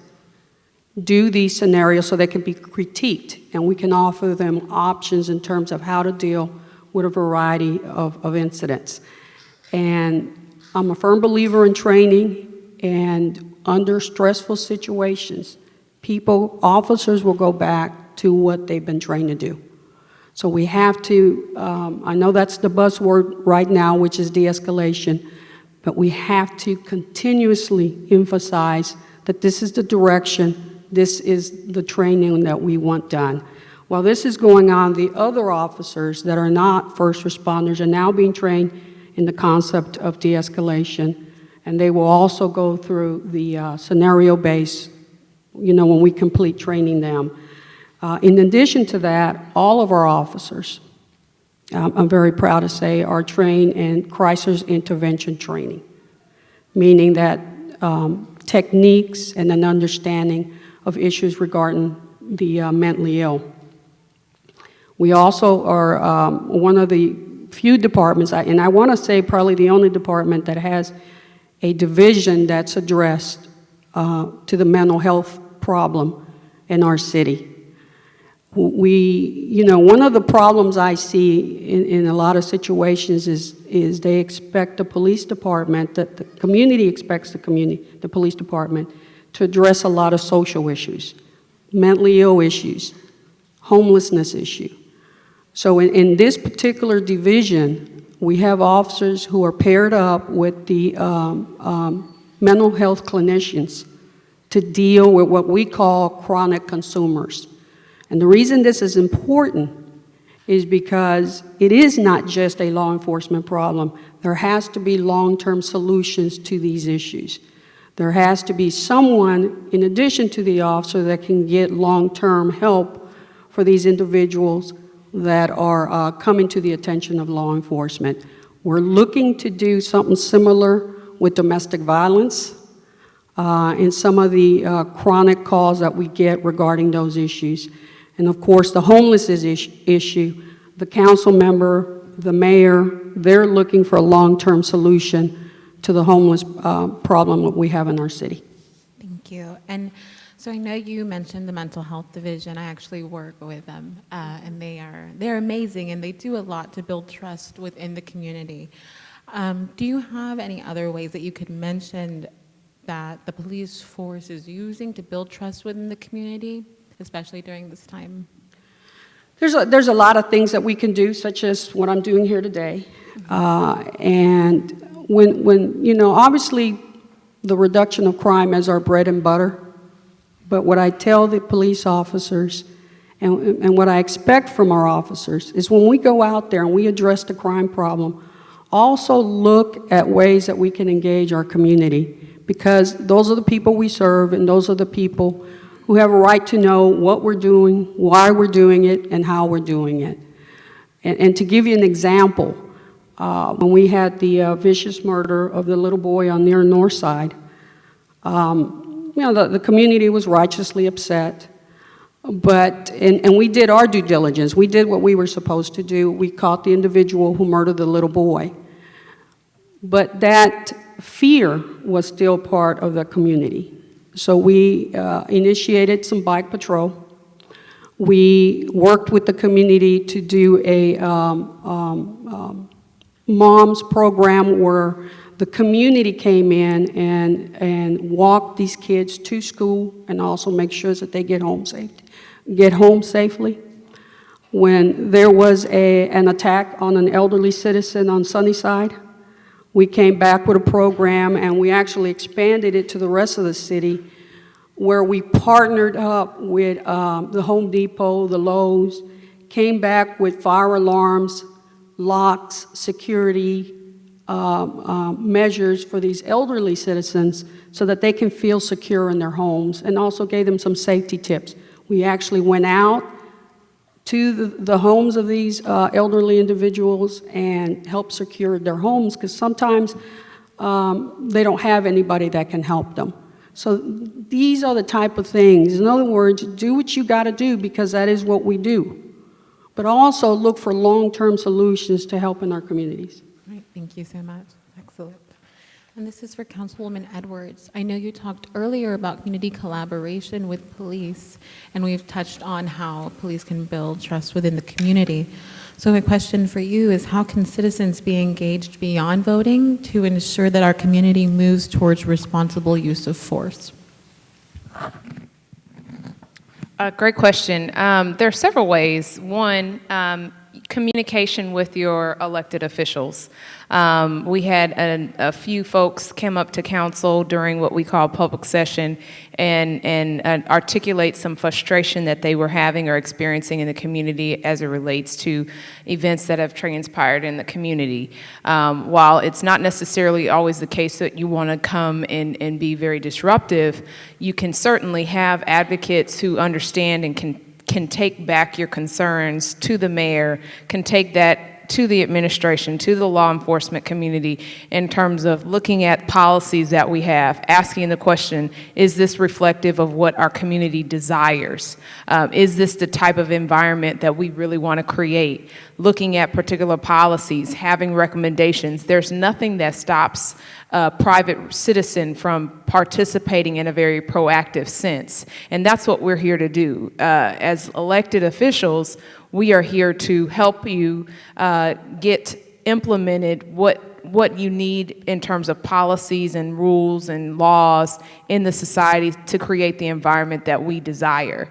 And so working in tandem with your elected officials, it's not necessarily the case that you should always view your elected officials to be on the other side or not a partner with you in this endeavor. And having those open lines of communication, I think, are helpful.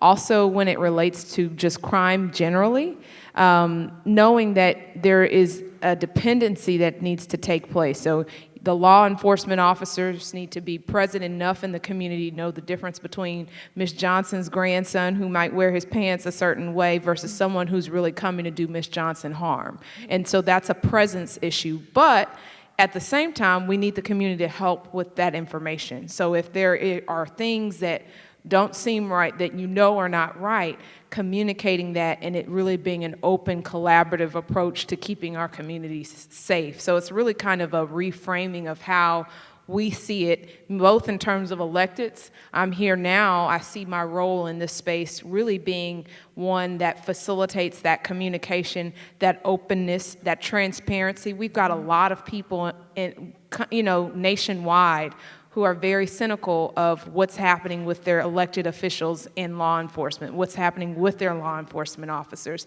And they've had numerous good reasons to have that cynicism. But here in Houston, we can really create a model if we all work at it. And so we all have a role to play in creating that dynamic that's more positive and proactive rather than adversarial. Right. And so you touched on transparency Sure. quite a bit. So another question for you is, what influence can elected officials have on transparency between law enforcement and the community? I mean, highlighting some of the issues as it relates to what currently are the facts. We had, again, as I mentioned, at a public session that got a little heated, a number of people had numerous questions. Later, after things calmed down, it's not always the case that when the heat of the moment is when you're going to listen and truly hear each other. So I called together a meeting with some of those advocates to hear what it was that they were concerned about, not just in terms of what those demands were, but what are the underlying goals that you have? Because sometimes what we can realize is that you might have a concern. So for instance, I'll give you this illustration. There was someone said, oh, well, we need to have surveillance. We need to be able to see the body cam footage within 24 hours. It must be released to the public.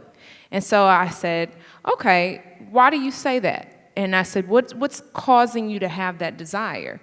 And he says, well, because we want to make sure that the public knows and we really want to make sure that they don't have time to mess with the tape. I said, okay, so it's an authenticity question. So I said, well, let's walk through that and think about it, because when you tell me 24 hours for the public to have a tape, I'm thinking of it in terms of a leader, and I'm thinking, would that give adequate time to reach that family? Maybe, maybe not. So thinking about those kinds of issues in terms of leadership, would that give us enough time to understand the facts as they've been presented? Maybe, maybe not.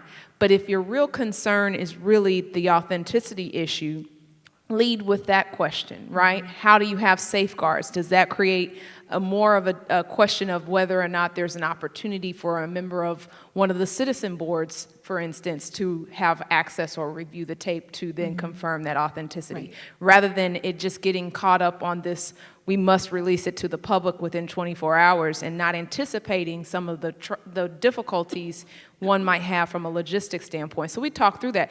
It was a very hard stance initially, and after our conversation, we said, you know, it definitely softened up in terms of just seeing the whole picture. So it's not necessarily that people want to work against you. It's really sometimes there are facts that may not be readily apparent. And I'm sure that Chief Montalvo can talk about sometimes reaching families and in your investigations. It may not be as easy as it seems. And would you want your child's footage of something happening to your child released to the public before you were made privy to that? I wouldn't want that to happen to me. So I guess that's kind of some of those issues, are thinking about more of those underlying concerns.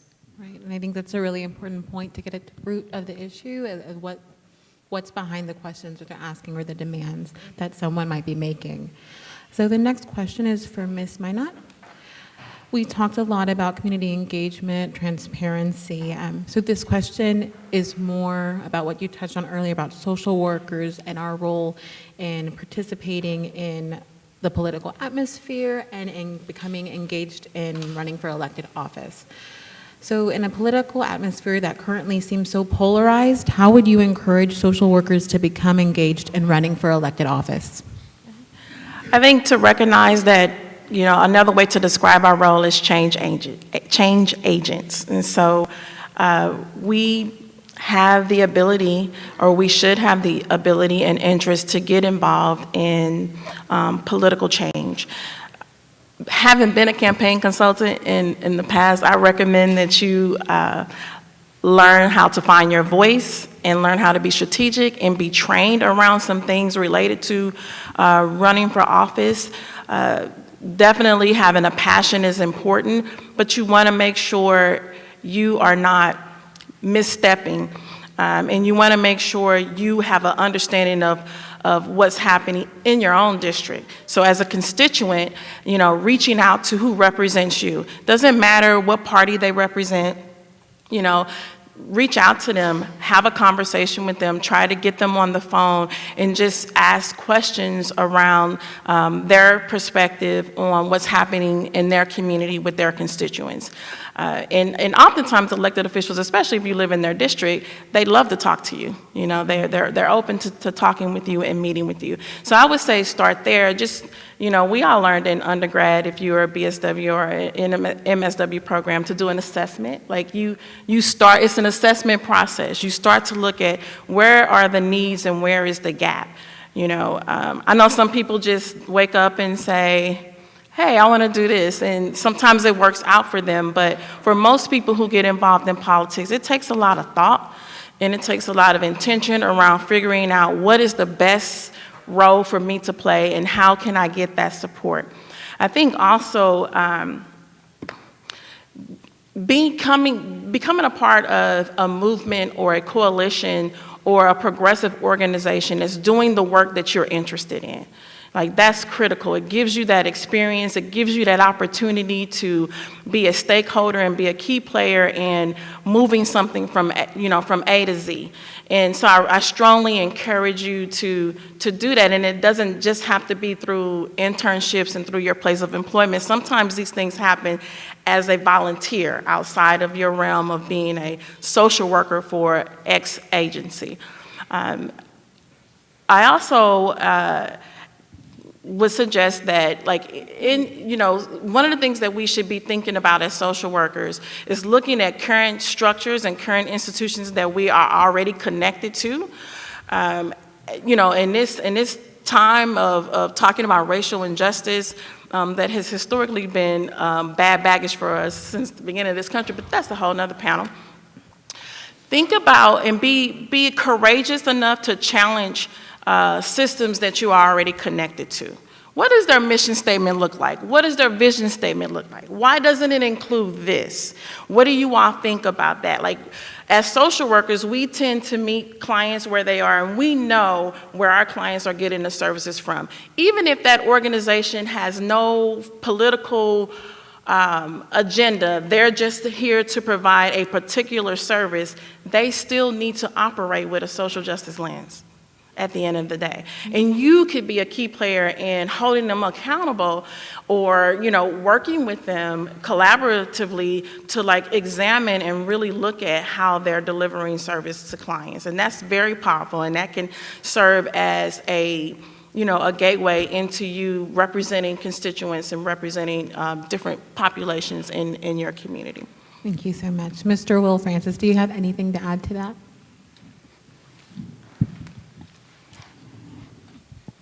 The question was, in a political atmosphere that currently seems so polarized, how would you encourage social workers to become engaged in running for elected office? I think Kenya hit the nail on the head, is you've got to start small and what you can do. And volunteering is such a good way to do it. But again, I go back to what I was talking about. You have to look to your clients and you have to see those issues. If you're able to help your clients speak up for those issues, that's a great way to start to get the community talking. But sometimes you're going to see something as a social worker that happens, trends, things that are among many, many of your clients. And you have the ability to communicate that to your elected officials. And that's the first way to kind of start to figure out how they respond to issues, how a dialogue gets going, how you can be of use to them. I think it's always important to show up in your elected official's office and say, I'm so-and-so, I'm a constituent, I'm a social worker, this is what I do, this is what I see, I'd love to be a resource for you. And they will reach out to you. One of the ways that I've been effective at the Capitol is that I have put myself in places where I say that I know about social work and I have access to social workers and the mental health issues and all the other issues that we work on. Please reach out to me if you want to learn more. And then that kind of starts to build a dialogue, and I start to see how things work from an elected officials level. They really, really need your voice in the community, and they really need the data that you can provide them to make the best possible decisions. And as you start to gather that, then you'll have the ability to say, well, maybe it's something that I want to do. Maybe I want to start to use my voice to speak on behalf of people, and maybe I want to make a change. I think one of the things that makes politics so powerful is when it is diverse, and that when we have people with law enforcement backgrounds and lawyers and doctors and social workers, mental health people, professionals, when all of those peoples get together and share their ideas, that's where we start to see multiple perspectives on issues, and that's where it stops becoming just one group. By one group, I often mean one profession, just pushing their agenda through, and it affects all the policies. So it's really, really important. In some ways, we as a profession should have a mandate to have social workers at all elected levels of the city council, throughout the state system, and on the national level, so that we can say, this is what we believe, this is the mission and the vision, and this is how we can hopefully help our country achieve success. Great, thank you. So as we wrap up, the last thing that I wanted to really talk about is local election policy and certain policies that are being implemented on a local level. So one of the things that we wanted to touch on, Ms. Gillern-Jones, is Proposition 1 with HISD. So based on some recent issues regarding Proposition 1, how do you think that's going to impact marginalized communities in HISD? And could you give us just a brief little synopsis of what Proposition 1 is? Okay, our schools are funded on what we call a Robin Hood system in Texas. And so Robin Hood takes the property values across the state, and districts who do not have enough property value in their geographic area are considered property poor. And because we in Houston have a lot of commerce in the business area, which drives our tax base up, we are considered now property rich. This is the first year that we've actually met that threshold. And so what happens is, based on a Robin Hood model, because we are property rich, we would be one of the districts in Texas required to take $162 million of our tax dollars and send it back to the state, who will distribute those dollars to property poor areas. And so that's how the Robin Hood system is set up to fund things. We, as a board, voted to put on the ballot Proposition 1, which asks the citizens to vote on whether we should send that $162 million check to the state or not. There are two schools of thought on that. One school of thought says, we'll say no, not send them the $162 million, and suffer the consequences, which are detachment of property and attachment to an adjacent district. So what will happen if that occurs is they will then, let's say Schlumberger is a business here. They will take Schlumberger, attach it to, let's say, a school in the valley, and those property taxes, essentially the value of that will then go to that school district, and so on and so forth. The detriment to that is that on top of that, with the system, the funding system, the way it works, we not only lose 162, but we also lose an additional $30 million. But tax rates have been, our property values have been increasing every year, so that could be made up and increased from this year to the next. The other side is we write the $162 million check and then continue to go to the legislature and say, we need to fix this Robin Hood system. We're writing you this check in good faith, but we want you to do something about this. Now, background to that is the Texas Supreme Court, the Texas court system in a lawsuit said that this funding system in Texas is unconstitutional. So we know that. The state then appealed that and sent it to the Texas Supreme Court. Texas Supreme Court said, yeah, kind of, but we're going to let the state fix it. Well, the state hasn't fixed it. We all know, the state knows, and they have not fixed it. So the purpose of me saying that is, it is crucially important that we elect officials who value our state constitution that affords every child not the ability, not the hope, but the right to a publicly funded education. And when we elect people who are intentionally trying to decimate public education, that does not work for our children. This funding system is inequitable. It's unfair. It needs to be changed. And whatever you decide to do, whether you want to send the money or not, the funding system still has to change. Personally, as a taxpayer and a mom, I am not voting for it. As a school board member, I'm giving you both sides to say how you would like your tax dollars spent, but please educate yourself on the issue. And I'm always happy to have the conversation anywhere you need me to come and have it. But educate your neighbors and anyone that will listen around this issue so that we do get a vote that says yes or no to this, because it's very important to our children. Thank you. And you touched on a really important point that's been brought up again and again on this panel, is that elected officials are so important. So right now, for some of our wrap-up questions, Chief Montalvo, one of the questions is, how can citizens be more informed about elected positions in law enforcement? There are no elected positions in law enforcement. We recruit. It's very, very important that we recruit the right individuals, and I think that's where it begins. And even when we do have to unfortunately terminate an officer, one of the first things I do is look at the recruitment file to see if there was anything there that should have given us indication that this was not the person for this job, because not everybody can be a police officer. So, right. Thank you.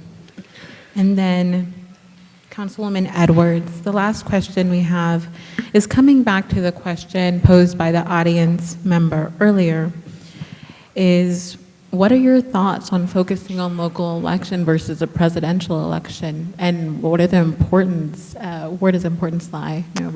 Well, I was actually here earlier in the weeks talking to a small group of students about the importance of local elections and how young people do not participate in them. In fact, the median age or average age of a voter here in Houston, it was 69, now it's 62.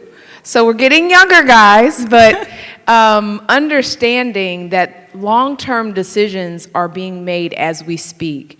As I have served only 10 months in office, I have made quite a few long-term decisions as a policy maker. And so while you may not see the immediate connection at this particular stage, or it may be more interesting to see what's happening with the presidential debates, those two things are not mutually exclusive. You can be active and interested in national politics and have an interest in what's happening in your local community as well. And I'll give you some examples of what those things might be, because a lot of people, particularly where there might be overlap, assume that those things are more national in scope. I'll talk to you about transportation because it's one of my pet peeves in the city of Houston. We are a city that has sprawled out to 650 square miles, yet we do not have a coherent and cohesive transit system in our city. And we talk about becoming the third largest city in the nation, yet we are not international in terms of how what people expect of a large international city. We need to have people who are public transportation dependent have access to transit and transportation options, but we also need to encourage others who are not already dependent to to start using public transit, because as we continue to spend billions of dollars in our city, we have got a $7 billion project pending right now that went before us in City Council from TxDOT to do more highway expansion. Highway expansion cannot be the sole means that we deal with traffic congestion in our city. So raise your hand if you've ever been late because of traffic. Okay, that's everybody, right? And so these issues are severely important that you have very loud, strong advocates pushing the ball forward in places where it may not be a popular stance. So I am very loud and vocal on this transit issue because the decisions we make now will affect us in 30, 40 years. And so the decisions they made earlier on, decades ago, not to create a transit system in the city of Houston has now created the problems that we face today. We'll only see that be exacerbated. Another example is public safety. We talk about public safety. People call my office. People get upset about how long it takes for a law enforcement officer to respond to them. Well, again, these are local issues. And so if we don't have the money to actually pay for the cost of new officers coming online, and so we have something called, and I won't get too in the weeds with it, but we have something called the revenue cap that will be coming up for consideration in the fall of 2017. They are going to come to voters. They're going to come to your house. You're going to see little flyers, and it's going to say, the city is trying to raise your taxes. No, and the answer is the city's trying to pay for baseline services because where we are now is not adequate. And so understanding the things that frustrate you on a day-to-day basis, the fact that you get a pothole and you can't drive down the street without busting out your tire, it may not sound quite as sexy as some of the presidential debates, but at the end of the day, it affects your pocketbook, and it affects you being in a city that you desire to be in. And so I say all that to say, national politics and local politics are not mutually exclusive. Be involved in both, and you'll find that some of those issues are quite interesting in that we actually want and need your help. So I am a loud voice on some of these issues, but I can't be a loud voice with there not being pressure from the community. And if they know the community is asleep, not paying attention, not engaged, then people will take advantage of that and promulgate and promote the status quo. And that's what you'll see as a result. So then you can't ask the question. So another instance is that we've got now a resident participatory budgeting process that I've gotten implemented. But I need you guys to participate. So if you guys go online at www.planhouston.org, you can take a survey that will allow you to list your 3 top priorities in the city of Houston that you want addressed in your community. It asks for your zip code. You do that now, we will try, depending on the results and who participates, we will use that as a frame of reference to try to develop some initiatives that we're putting directly into the budget. So this, your opportunity as residents to participate at the forefront rather than simply complain or be negatively impacted on the back end of policy. But again, that's www.planhouston.org, by the way, and that's until November 25th that you can participate in that survey. Thank you. Thank you. Thank you so much for giving us an immediate way to be engaged right now. And I want to thank each of you for coming and speaking. I think we're due for a small break soon. I don't know if you have anything else you'd like to share, any closing remarks. Yes, we're going to have a small break, and then we'll do the Q&A with the audience. Yes. But is there anything else that y'all wanted to add before the break? But we will come back for a Q&A. No? Okay. Here's Miranda. Thank you so much. I wanted you guys to give the panelists a hand. They did a great job in answering several different, very important questions. We do have two of the panelists, I believe, that may have to leave right now.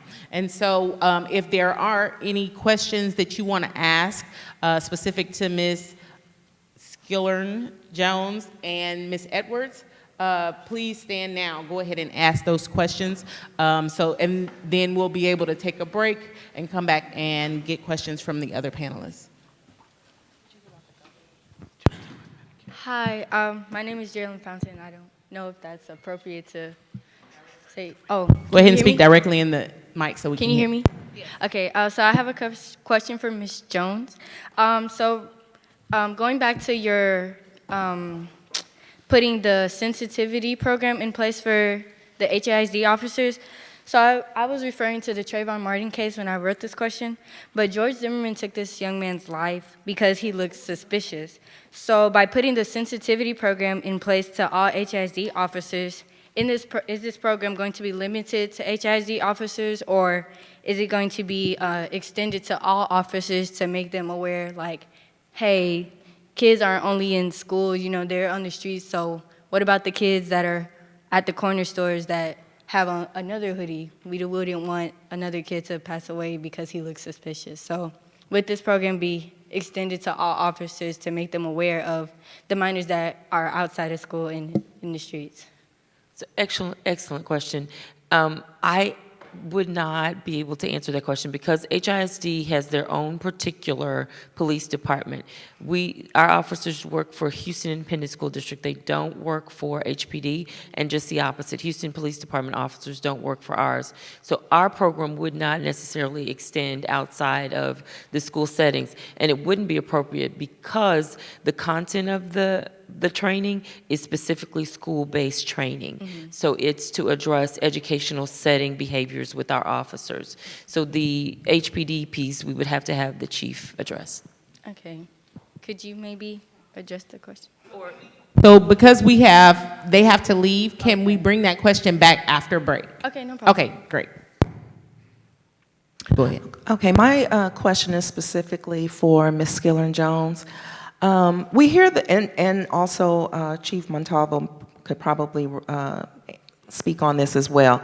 So we hear this phrase, they should have complied.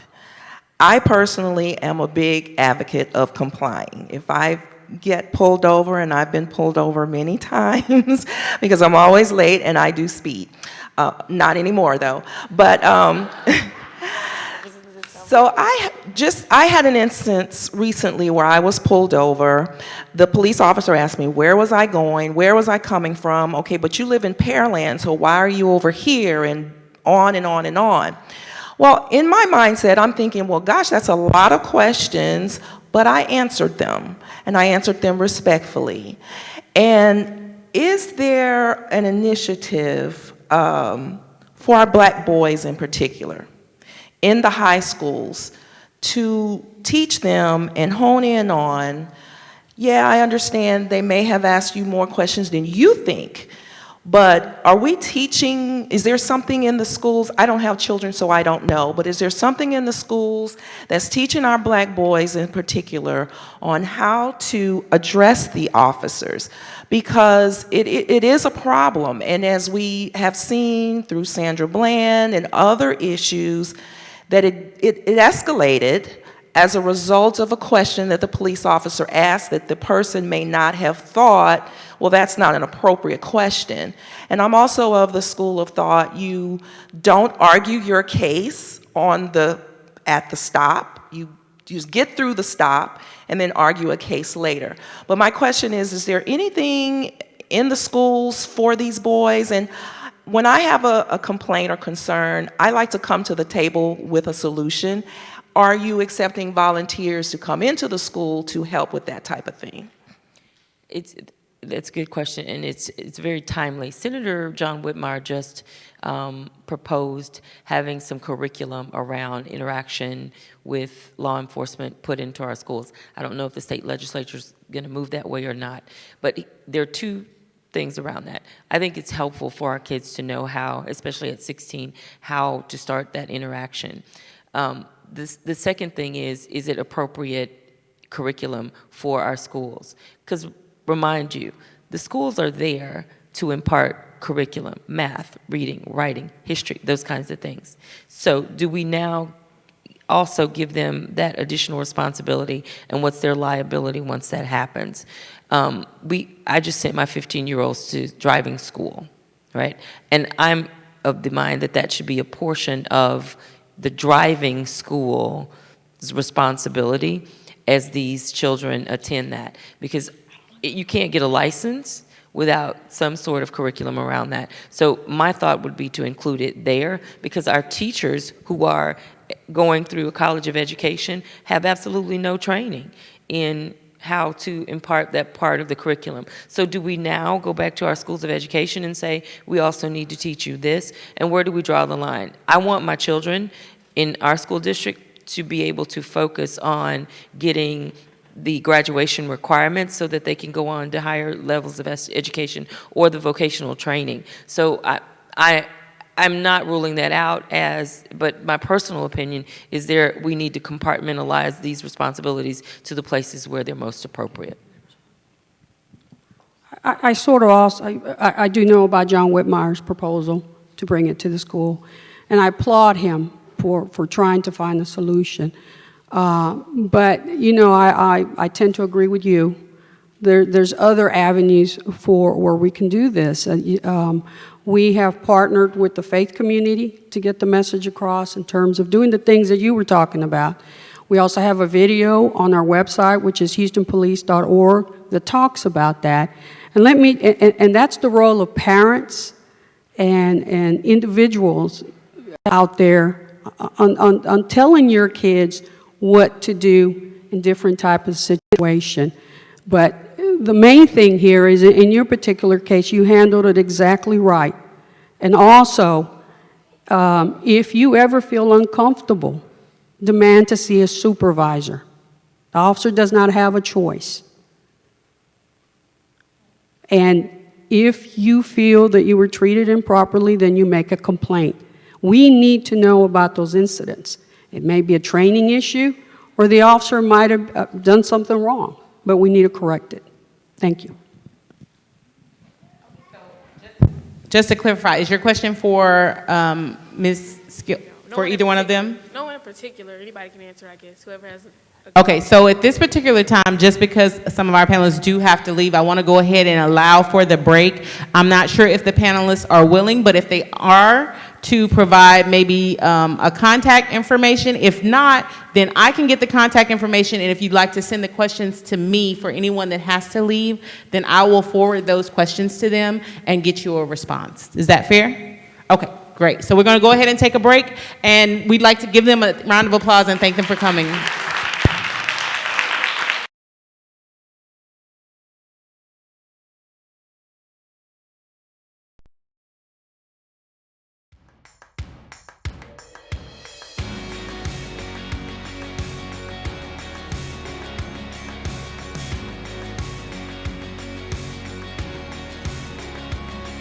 Welcome to UH Uncut, highlighting all that's happening at the University of Houston. I'm Gabby Peraza. I'm Ankil Bhakta. And I'm Faith Alford. Spring 2016 was a historic semester for the university. The Phi Beta Kappa Honor Society inducted its very first class of students into the new chapter at UH. The Republican Party brought the first ever presidential debate to campus. Us as a community, especially as students, should really feel honored to be able to have the opportunity to witness something like this. And the football team won the first major ball in 35 years. Look around you. Cougar Nation is back. In March, UH added to its Tier 1 reputation by installing a chapter of the prestigious Phi Beta Kappa Honor Society, inducting 81 students to the first class. This has been the work of many generations of Houston Cougars, students, faculty, staff, alumni, all building toward the excellence that the university represents now. It's a rigorous process, and the society doesn't just give this out to anyone. They really put you through the paces to be sure that you're committed to it and to be sure that the institution is the right institution. So it feels all the better when it comes to an end because it was such hard work to make it happen. I declare you members of Phi Beta Kappa and welcome you as members of the nation's most prestigious academic honor society. What I found so amazing is that this started in 1776, and now the University of Houston gets to be a part of it. We are actually the inaugural class of Phi Beta Kappa here at U of H, so it's really awesome to be like part of something fresh and something new for the university. Christopher Wong, Katie Wyan, Jacob Wagner, Crystal Vasquez. Us getting a Phi Beta Kappa with the history that we have had, with the demographics that we've had, with the mission that we have, I think it speaks volume not just for us, but also for the future of higher education in America. And that's what we have proven here, because we are what American universities are going to be in 25 years. About 10% of arts and sciences undergraduates will be inducted into Phi Beta Kappa each year. A team of students from the College of Technology worked on Out of This World Senior Design Project, joining with NASA to help astronauts on future missions to outer space. Houston, we're solving problems. Students from the University of Houston College of Technology refurbished a vacuum chamber at NASA that will be used by the space program to test materials in extreme heat and extreme cold. I think it's almost a once-in-a-lifetime opportunity. What college student can say they got to work on a project at NASA? The refurbishing was Team VacuTherm's senior design project for the College of Technology, and the vacuum chamber can heat or cool materials to 250 degrees above or below Fahrenheit. They do use bigger chambers to test larger equipment, and the reason why this would be a good equipment for them to have is because they could take components from that and test them here on a smaller scale, which would be more efficient. It'll save time, it'll be less costly to do, so it's a great asset. The students presented the finished project to NASA, and now it will be used to help with space exploration. You know, being able to say we worked on a project at NASA, we finished it, and then that piece of equipment that we built is being used almost daily to test stuff is quite an accomplishment.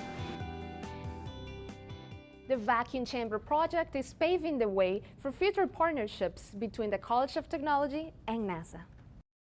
The eyes of the nation were on UH in February when 5 Republican presidential candidates took the stage at Moore's Opera House for the last GOP debate before the crucial Super Tuesday primaries. I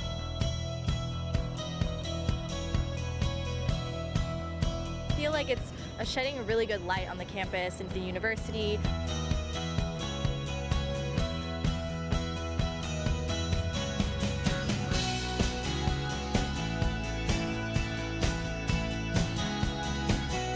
They are political science professors here at the University of Houston.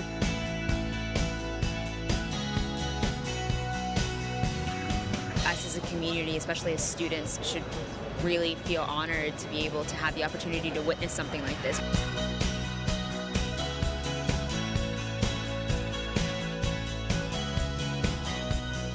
It's a great experience, great time to be a U of H student, obviously.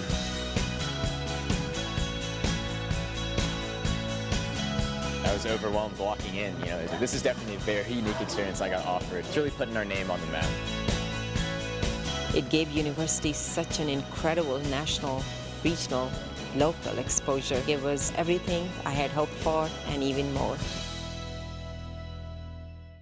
CNN wasn't the only live broadcast from campus that night. Students from the Valencia School of Communication hosted live cut-ins during the commercial breaks, featuring interviews and a behind-the-scenes look at student groups live tweeting and conducting interactive polls. When you learn something in a classroom, you only know it in that classroom format, but this is like a real world situation that you get to apply it. We want our students to experience what it's like to be in the real world, because those are the things that get us jobs, and then once they get a job, make sure they're successful because they've already done this. The live cut-ins were broadcast at the campus watch party in the Student Center Theater. UH students are designing the houses of the future, a competition sponsored by Direct Energy challenged groups to design affordable, energy-efficient homes for underserved neighborhoods.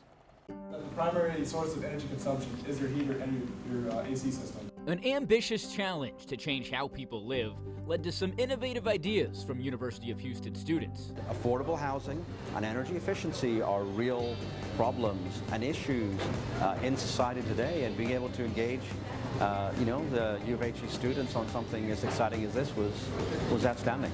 UH Energy, along with Direct Energy, teamed up to challenge students from UH to design an 800 square foot, 2-bedroom house that costs less than $80,000 to build and has monthly utility bills under $25. So they're bringing fresh ideas, fresh perspectives, creativity, and we're engaging the leaders of tomorrow. 5 teams composed of students from different colleges offered inventive solutions, including installing solar panels and catching rainwater to supplement the public water system. It really makes everything very realistic and really practical, because we do want this house to be built in the real world, so that was our main goal. The students went beyond just designing energy-efficient homes. They're also trying to change how people consume energy. We included more than 100 tips for the homeowner to implement to their routine and see what little, and they're all very small changes that they can do in their routine and that will save a lot of energy. Now the plan is to build a group of these homes in Houston's 3rd Ward. I think that's great because especially since we're focusing on inexpensive housing, it's almost like a showroom of what they could do in their own home. When we come back, an out-of-this-world university-wide commencement address. And strokes of genius, how an internationally famous artist has left his mark on the UH campus for years to come. But first, see if you can answer this UH trivia question. The answer is up right after the break.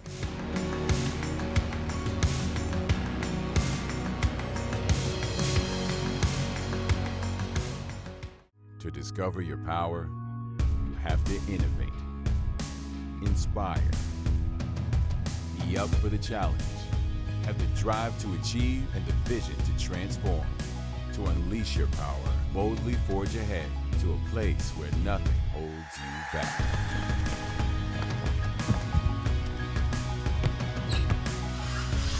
This is the University of Houston. Welcome to the Powerhouse.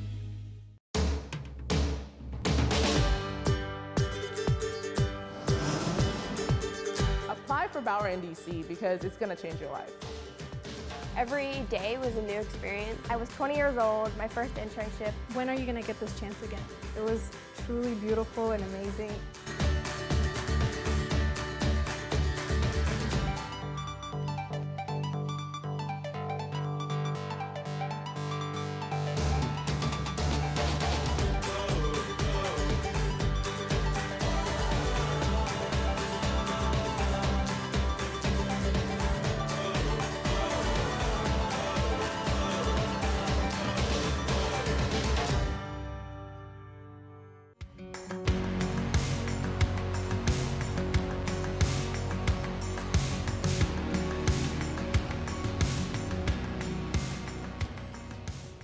Welcome back to UH Uncut.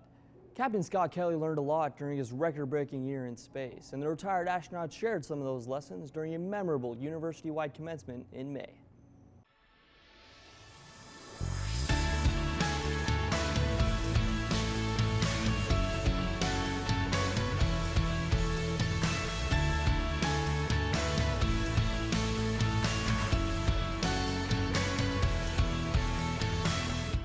Tonight, you are graduating from a very special university, a university that you have transformed during your stay here.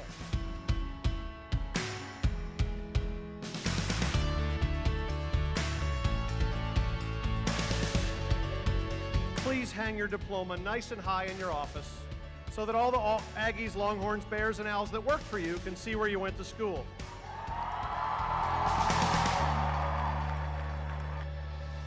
Please join me in welcoming a true American hero, Captain Scott Kelly.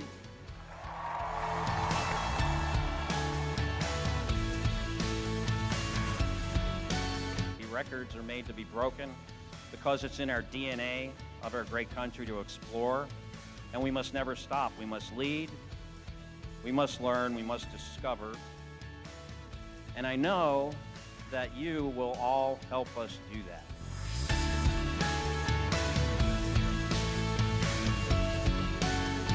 You may now turn your class ring and move your tassel from right to the left.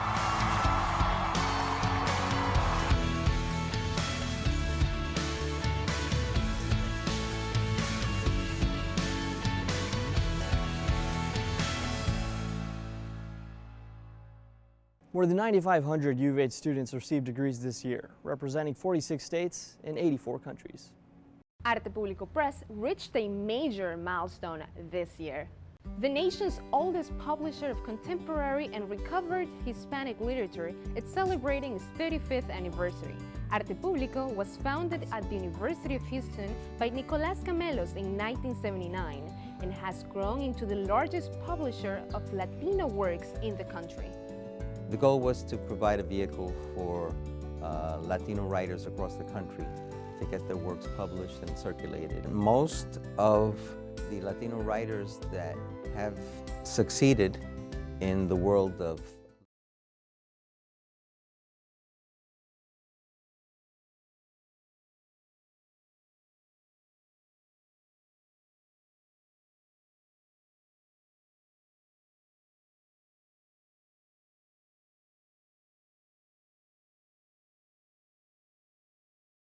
is force them to do things like commuter rails, put in place transportation systems that allows the city of Houston to expand so that we can look like some of those other cities like Chicago, New York, where they have public transportation systems that function and people use daily, instead of putting all of those money into into new highways of sorts where they now charge you more money to pay for it. Because this new 99, I don't know about y'all, but I'm spending a lot of money to be able to go a way that would, to have access to get somewhere quicker. I'm still spending money for that. So why not put that into a transportation system that works for the entire city? And it also makes the city of Houston as a metropolitan city become more attractive, as it does all of the other places that people love to go to and use their systems. Okay? So I don't want to take up any more time for the panelists to be able to have question and answers from the audience. So all of your questions that you have, please come to the, we have mics here on this side and on this side, and feel free to ask your questions. This question is for, sorry, I don't know how to pronounce her name, the police chief, I'm sorry. Okay, because Houston is a very, Chief Montalvo, I'm sorry. Because Houston is a very diverse city and there are, many different types of people here, what types of screening and assessments are HPD doing to ensure that we have officers who value equity, diversity, and are problem solvers without excessive force? I believe, as I stated before, I'm an advocate for training. And some of the training that we're doing this year, it's not just in-house, we're also asking outside people to come in. The Department of Justice has already given us a class on constitutional justice that talked about, the law and trigger points and how to deal with trigger points in the community. They're also, we're working with them to give us a class regarding bias-based policing. And we talked about the de-escalation, the crisis intervention training. Part of the mandatory training this year will also be President Obama's 21st century policing.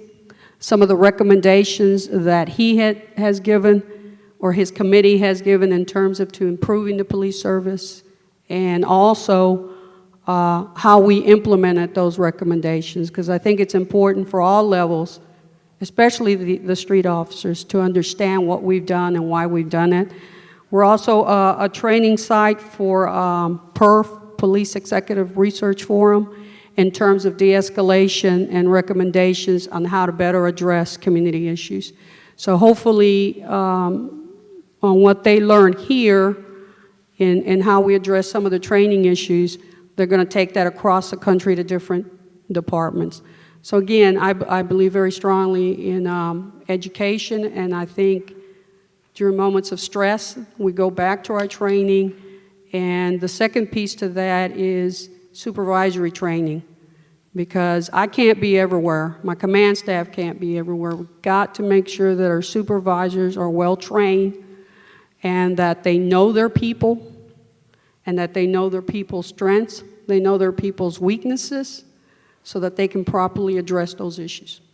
Okay, and I have a question for Ms. Minot. Okay, so, what you say? Oh, go ahead, I'm sorry.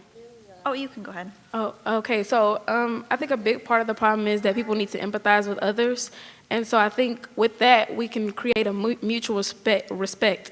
So how do we educate both parties, African Americans and police officers, on how to have mutual respect for each other? And how do we get our police officers to have the same respect for minorities in low income or urban areas of Houston as the same respect that you would have in, wealthier areas and, predominantly white areas? How do we create that mutual respect? Because you see some people saying like, oh, F the police. And it's like, it's disrespectful, but at the same time, you have to understand where the hostility is coming from. And the same on the other side as a police officer. So how can we create that dialogue between both parties?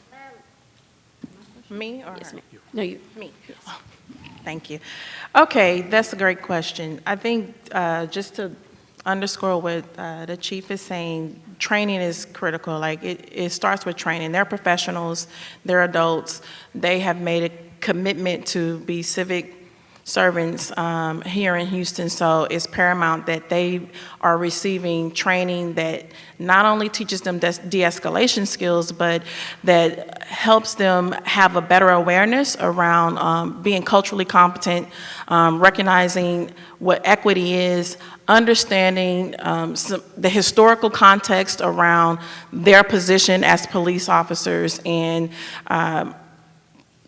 issues that impact communities of color. I think that is important to increase that dialogue. I think this is also an opportunity there for collaboration between communities of color that could be, faith leaders, it could be professionals, social workers, whomever. We need to just create dialogue and have more opportunities for conversations. And, particularly with the police department, they operate under the auspices of the mayor's office. And so to that end, it is important that we reach out to the mayor's office, and he understands that there is an expectation that we have as a community around what we want things to look like and what justice looks like to us. And, again, when elected officials hear from constituents, when they hear from constituents, it changes their walk a little bit, because they recognize that, oh, I have folks who are invested in this, and I need to come up with, a game plan for how to handle this. But just to, recap, training is important. Different types of training, ongoing training, evaluations to we train these individuals. Do they now feel comfortable and competent in these areas? How do we know that they feel comfortable and competent? These are all the things that we would constantly need to be doing, and it just takes time, like what you were saying earlier about the investment. We may see it, as the years go by.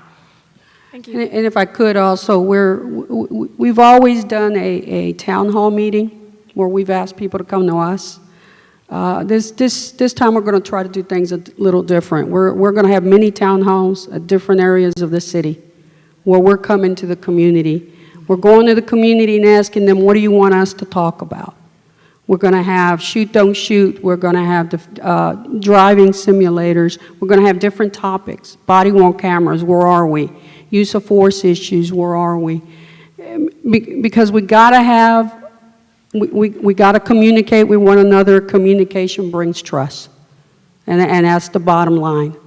We got to get our officers out there. That's why we're doing some of those programs in regards to, that I described earlier, where we address community fears.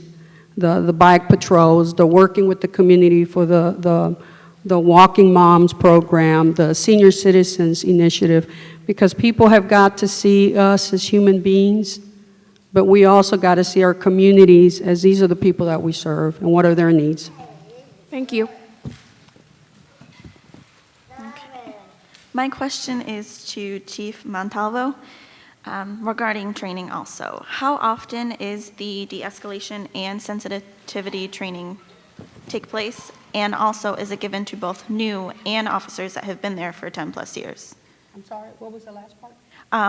The training, is it not only given to new officers, but also officers that have been there for many years? All officers are required. We actually go above what the state requires, which is 24 hours. We do 40 hours every year, and every officer is, including myself, we're required to attend the training. And as far as sensitivity, we do community policing. That's going to be part of this year's training, but we're using an outside company that's bringing in different communities to come in and talk to us and give us scenario-based situations on how to deal with different problems. Thank you. Just to quickly interject, in the interest of time, we're going to ask that each person limits it to one question, okay? Thank you. Okay, so my question is for Chief Montalvo. Okay, so just a few minutes ago, you stated how the right officers are recruited for the job. But in the sense of the police department requirements, wouldn't the right officer be one who possesses any of the certain competencies such as their physical fitness, knowledge of the law, and sense of justice, and being able to think quick on their feet? But how would you know that they're the right officer for the job? We have criteria. Obviously, you got to have 60 hours of college or come from the military, honorable discharge. Obviously, we don't want somebody who has a serious criminal record. Certain drugs will disqualify you. And then it's really up to us to train them. And all of us have biases, but you don't bring those biases to the job. And make sure that we continue to train them and make sure that we continue to monitor their activities. Thank you. Thank you.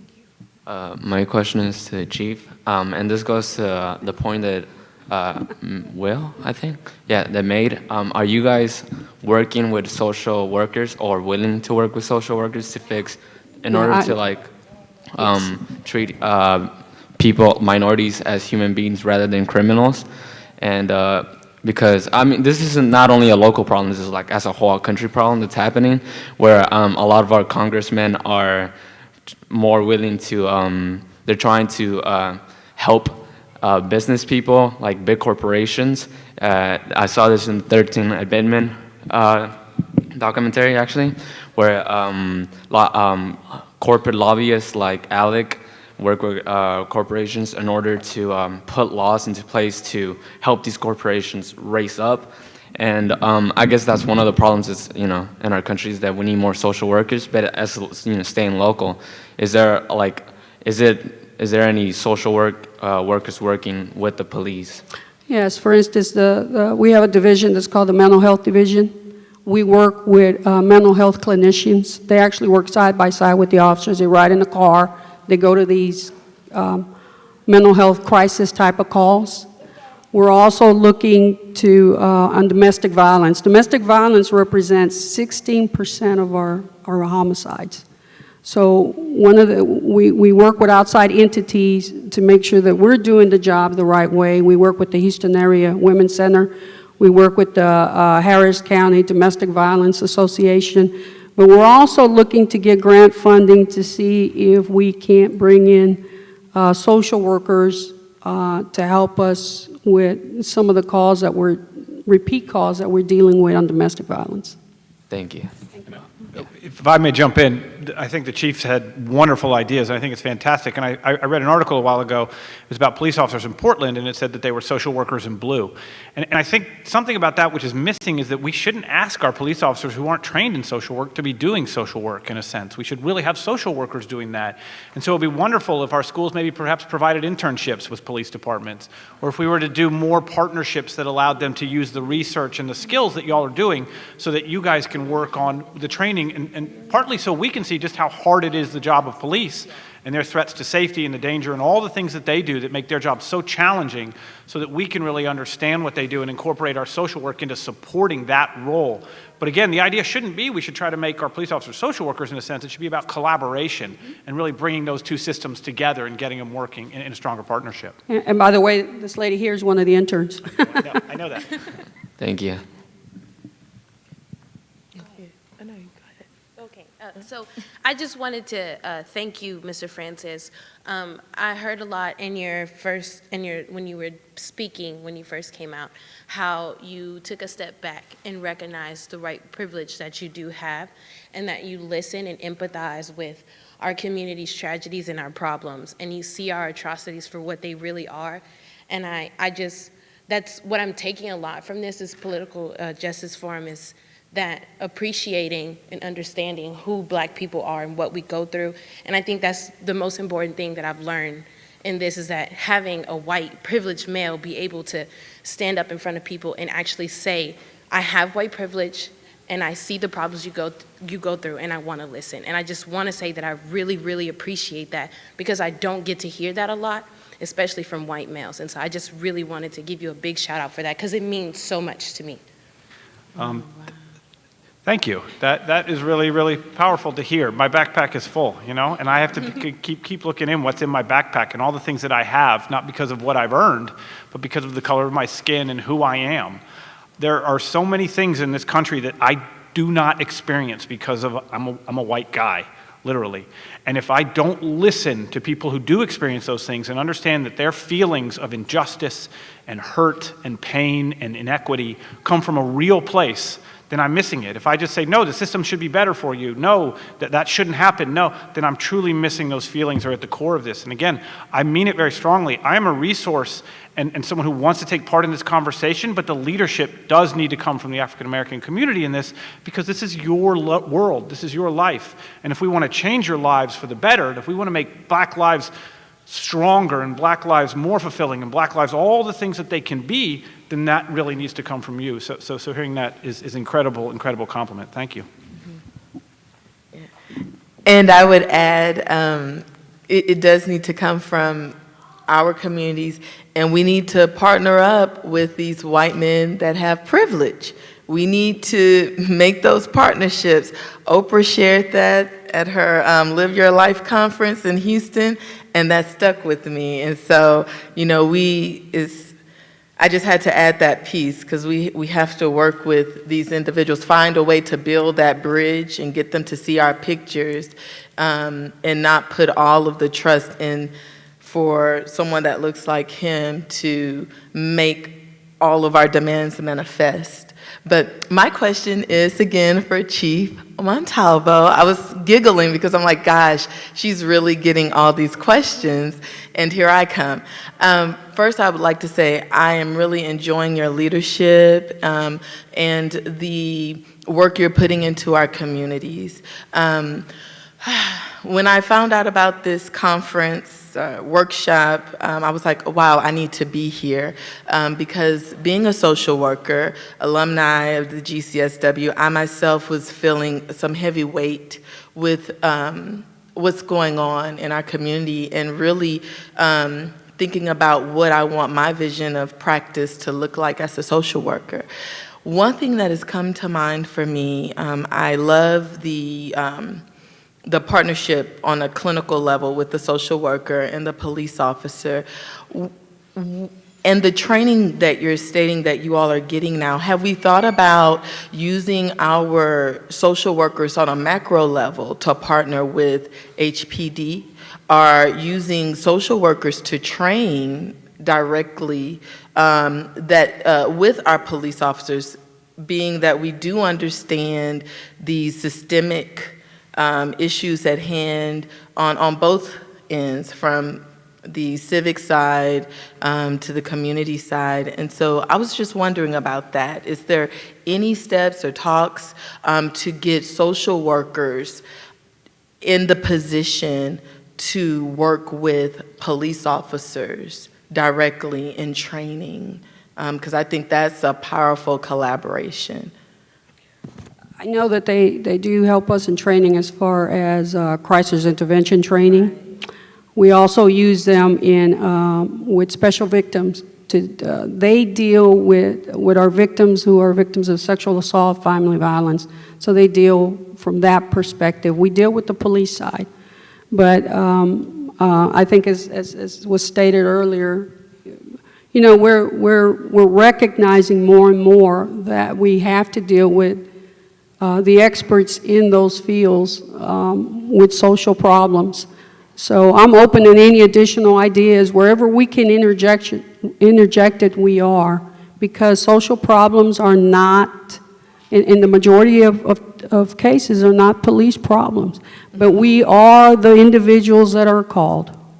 And we're not going to run away from the problems. We have to try to deal with them, and we have to deal with them in the right ways. Thank you. And actually, to add to that, I'm a macro concentration social worker, and my supervisor is as well. And we work with the Houston Recovery Center, which is attached to the Building of Mental Health Division. We work with the homeless outreach team and the police there, and so we're looking at big systems there as well. Right, right. Yeah, that's another point. We have a sobering center where, you know, we, instead of arresting someone who has a substance abuse problem, we take them to the center where they sober up, and then they can get access to services to try to deal with their issues. Now, my question might have gotten missed just a little bit. I'm talking about, so social workers are also, certain social workers are trained to deal with like EAP, working with police, like working with just professional individuals. My question is, has there been any talks of social workers working with, clinical social workers working with police officers and their issues? Like, are there any social workers trained? I know you said police deal with police. Are there any social workers that are police officers dealing with the mental complexities of our police officers and helping them to have a better grounding mental health-wise as they deal with our communities? We're recruiting, so if you're interested, we're more than happy to take your application. We have all kinds of walks of lives. We have had social workers, we've had accountants, we've had lawyers.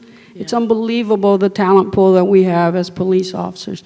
In terms of what we can do better to service our officers, you know, we're very fortunate because we are a large organization, but we do have 8 psychologists that work for us, and whenever there are issues, for instance, the last active shooter incident that happened near West University, we made sure our officers had access to these people in case they needed help. And this is my last point, I'm sitting down. I think it's great you all have psychologists. I would recommend and advocate for some social workers to be a part of that group. One is social workers are able to also understand your police officers as far as their backgrounds and where they're coming from, and can probably foresee and intervene from a preventive level as some of the officers that might already have just natural triggers, biases, that psychologists aren't necessarily trained to deal with until after the symptoms have manifested. So that I would just think it would be great to consider having seasoned social workers that are able to work with your officers from a holistic standpoint and not just from the mental, but the whole picture. And again, thank you for your leadership. Thank you for coming out and listening and taking all this in. And thank you all that are here. Thanks. So I really have 2 questions, but I'm only going to ask one because that's what we were asked to do. Go ahead and ask both questions. It's okay. Okay, awesome. That's exciting. So originally I was going to ask both Will and Miss Edwards, but Well, you're the only one that's here now, so you get my question directly. It was mentioned several times that as constituents, we need to make our voices heard and communicate with elected officials, whether it's sending a letter, whether it's making a phone call, the small things were indicated that they matter. But it seems to be a really widespread belief that the small things don't matter, and that the media seems to portray, when I say media, I'm really talking about like movies and TV shows, which we all know are super accurate. But they seem to convey that our elected officials are really too busy to read our letters, and that when they read them, there's not a lot being done with them. So could you give some practical examples maybe of when we do write a letter to the Houston Council, or we do write a letter to our officials in Austin, what is being done with that? How is it practically applied? Obviously, you can't, I know you do not represent the entire population of elected officials, but just what's your insight on that? That's a great question. Every letter matters. I heard a legislator talking one time, and he said, I thought this way about an issue, and then I heard from some of my constituents, and they really got me thinking, so I changed my mind. And somebody asked him, well, how many people did you hear from? He said, I think I got 6 or 7 phone calls. So really, it can matter, and that was probably we're not probably talking about one of the major issues that people talk about, but it's something on the small kind of micro level. All of those contacts matter so much. Always introduce yourself as a constituent first. Texas in 2014 was 50th in voting. We were last in voter turnout. We did not show up to vote. So it means every single vote is important. And if you go look at the margins that some people are elected by, we're talking in the hundreds. And so every single contact is very important to a legislator. So start off saying, no, I'm in your district and this is something that matters to me. And then again, I really think you use a personal story, use something that connects to show, hey, this is why this impacted me. Something happened to myself or my client, or I saw this, and then put a solution in there. I think one of the things we often do is just say, hey, there's a really big problem. Can you take care of that? Say, hey, here's a really big problem. This is what I would love to see you do. And so really offer those solutions. Talk about what your background is. Always put yourself out there for further conversation and make those connections big. Something really important, especially for the state legislators, is go see them in their offices, in their district offices. The people who show up in Austin are often the lobbyists or the people who live in Austin, and the majority of our elected officials are outside of Austin. So when you show up in their district, they know that you're in their community, and that's something that they take very seriously. And I've got plenty more kind of tips, but really and you said it at the core of your question is make every contact matter. Reach out and expect a response. And if you don't hear from one, follow up. And if you do get one, send a thank you, just because that will keep that connection going. I really appreciate those practical insights to how they're handled. I feel like largely that's not known, how people handle those phone calls and the letters. I was an intern in undergrad in Washington, D.C., and it was intern's job just to handle the phone calls, and you tell them you'll get back to them, and then you don't. It was kind of pushed off. And I'm here a student at the GCSW, and in my policy class, I hear a lot of people say, we don't really think that our vote is counting, and we're social workers. So I really appreciate those practical examples of how that's being used. So thank you. My second question is to the chief. I would like to kind of give a little bit of background. My husband is a law enforcement officer as well. So the police officer's use of force issue is something that's very personal to me and to us. But I'm specifically wondering, you've said over and over again, training is extremely important. And from my understanding, officers seem to sort of, in a very simplified version, be trained to stereotype. You have to drive by a car, be able to kind of put your thumb on what may be going on, may not be going on, and address it accordingly.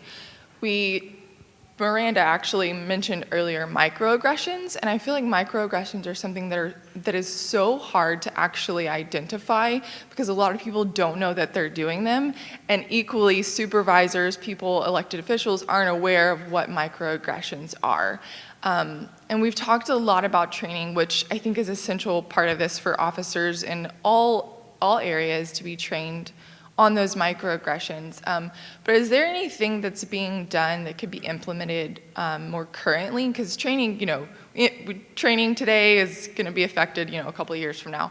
So maybe what's being done today to make officers more aware that when we stereotype, which is part of the job requirement, to be careful of microaggressions and how that can come across with implicit bias? Microaggression, that's a college word. Is that like bias-based policing? I'll define it. I'll read the definition again. What I read earlier, just so that you can answer the Okay. question. So basically, I could give it to you in the simplified version, but I'm gonna give you the actual definition. Simple. Well, it just says that microaggressions are everyday verbal, nonverbal, and environmental slights, snubs, and insults, whether intentional or unintentional, which communicate hostility, derogatory, or negative messages to target persons based solely upon their marginalized group or membership. Okay, that comes back to bias-based policing. Correct. We've asked the Department of Justice to come in and train us in terms of bias-based policing. In addition to that, we're holding an additional class internally regarding that. And one of the things that we emphasize in community policing training is that, you know, we all have our biases, we all have our preconceptions, but it doesn't, once you put on that uniform, you put those aside. There are policies, there are procedures, there's training that we do. We treat everybody fairly and ensure that procedurally that we're following the law and doing things correctly. And some of that also falls into making sure that we're communicating correctly. And you know, we have to ensure that our officers have the training that they need. Not everybody has the same weaknesses, and not everybody has the same strengths. And so I think I mentioned earlier about why it's important for the supervisors to fully engage. When I was a young officer, I was very blessed to have a sergeant who not only monitored me in terms of my job, but got to know me in terms of who I was as a person, my family, my issues. He knew my strengths, he knew my weaknesses, and he also knew where I needed in terms of becoming a better police officer. And that's what I want to see our supervisors do, is provide that supervision, but also provide that mentorship for our younger officers. And make sure from a departmental perspective that we're addressing those biases and bringing in outside agencies that perhaps we're not seeing the whole picture. Okay, I'm sorry. In the interest of time, we have two panelists that need to leave within 8 minutes. Okay. So, I was just going to say thank you. Thank you. I really appreciate your feedback. Thank you. So Chief Montalvo and Mr. Francis do need to leave by 1. Okay. So, go ahead and answer. Okay, this is for all three of you. I wanted to get a little input on the political justice at the judge level as an impact of when a person is stopped and they are given charges by an officer. An officer says whatever the charges are, and then they go to court, and our judges don't necessarily look as fair as the area. And so I know that our judges are elected, is that correct? In most cases, our judges are elected. There are few appointed, but I wanted to ask you, from a social standpoint, are you looking at a trend, or do you ever analyze, are there judges that appear to show partial or unfair justices in their rulings when they give when they rule on a case? The verdict. Are we looking at that? Are we taking the statistics and saying, okay, in this court, this is happening more often than not. Minorities are getting unfair rulings. So my question is, from a social standpoint, not so much from the chief there, are we looking at that? I don't know if the city of Houston or the state of Texas is directly looking at that. I don't know if you have, Will may have more background on that, but there is definitely evidence around sentencing and who even gets tried, and is disproportionate to communities of color and low-income communities, disabled individuals. So there have been instances in some areas of the country where community and progressives at the community level, at the grassroots level, are advocating for justices to be trained around implicit bias. I mean, this thing just permeates through all different levels and institutions. It's not just the police officers, Correct. right? Correct. It starts in early childhood, with our preschool teachers. So, the onus is, it's upon us as concerned citizens, taxpayers, and those of us who are social workers to really think through like how we can help impact the system and change some of these, cultural and structural aspects of racism. I mean, it's important, and it's not going to happen overnight, and it's going to take a lot of conversations and a lot of sweat equity to really begin to see change. But the training part is critical for various different professions. The health profession is another group of individuals that are starting to say, hey, we need to really look at our physicians and our nurses around implicit bias. So hopefully, it would take on, and maybe you can speak to what you may have heard around that. Well, I'll just tell you something I found interesting. It's a fantastic question. I always find, maybe call me naive, but I always found it interesting that our judges in Texas, they run on tickets, since you have a Republican judge or a Democrat judge. And part of me is like, why do you need a party behind you if you're a judge? If you're simply evaluating the laws and if you're looking at people, why do you have to put yourself in a certain camp? What does that mean from a bias standpoint, and what are you representing before you've even sat down with someone who's been accused of something? And so that, to me, is kind of that larger issue of what you're talking about, is where we really have to look at, are there differences between people from the different tickets and how they apply things? And what does that really mean? And there are some organizations out there that are tracking judges, and if you contact me, I'm more than happy to get you some data on it. But it's a really good question. We need to hold people accountable in saying, what are you telling us about how you're going to do this job before you've even done it? And how does that really put people, and people who've been accused of something first, if you're saying that you already have perhaps an agenda on both sides of the aisle? And I think that's something we need to question. I was just going to follow up. There are organizations that track their rulings. I'm not real certain what they are, but they are out there. They track them? They track. They do anything with that tracking? That's up to the voters because they're elected. Go ahead. So this is specifically for Chief Montalvo. You've discussed training. So you discussed de-escalation training, PERF, crisis intervention, mental health division as a part of the HPD. We've talked a lot about training, which is integral when it comes to just being a skilled professional in general. It sounds like, and what it seems like, not just within the community and with the police department here in Houston, but also across the country, a lot of our policies that are put into place are reactionary and reactive. So someone has to die for a policy to be put into place. Someone has to have a mental breakdown for something to happen. Something has to happen, something extreme has to happen in order for us to pay attention and recognize that we do, as human beings, we are naturally just biased. It's the way that our brains process information and keep us alive.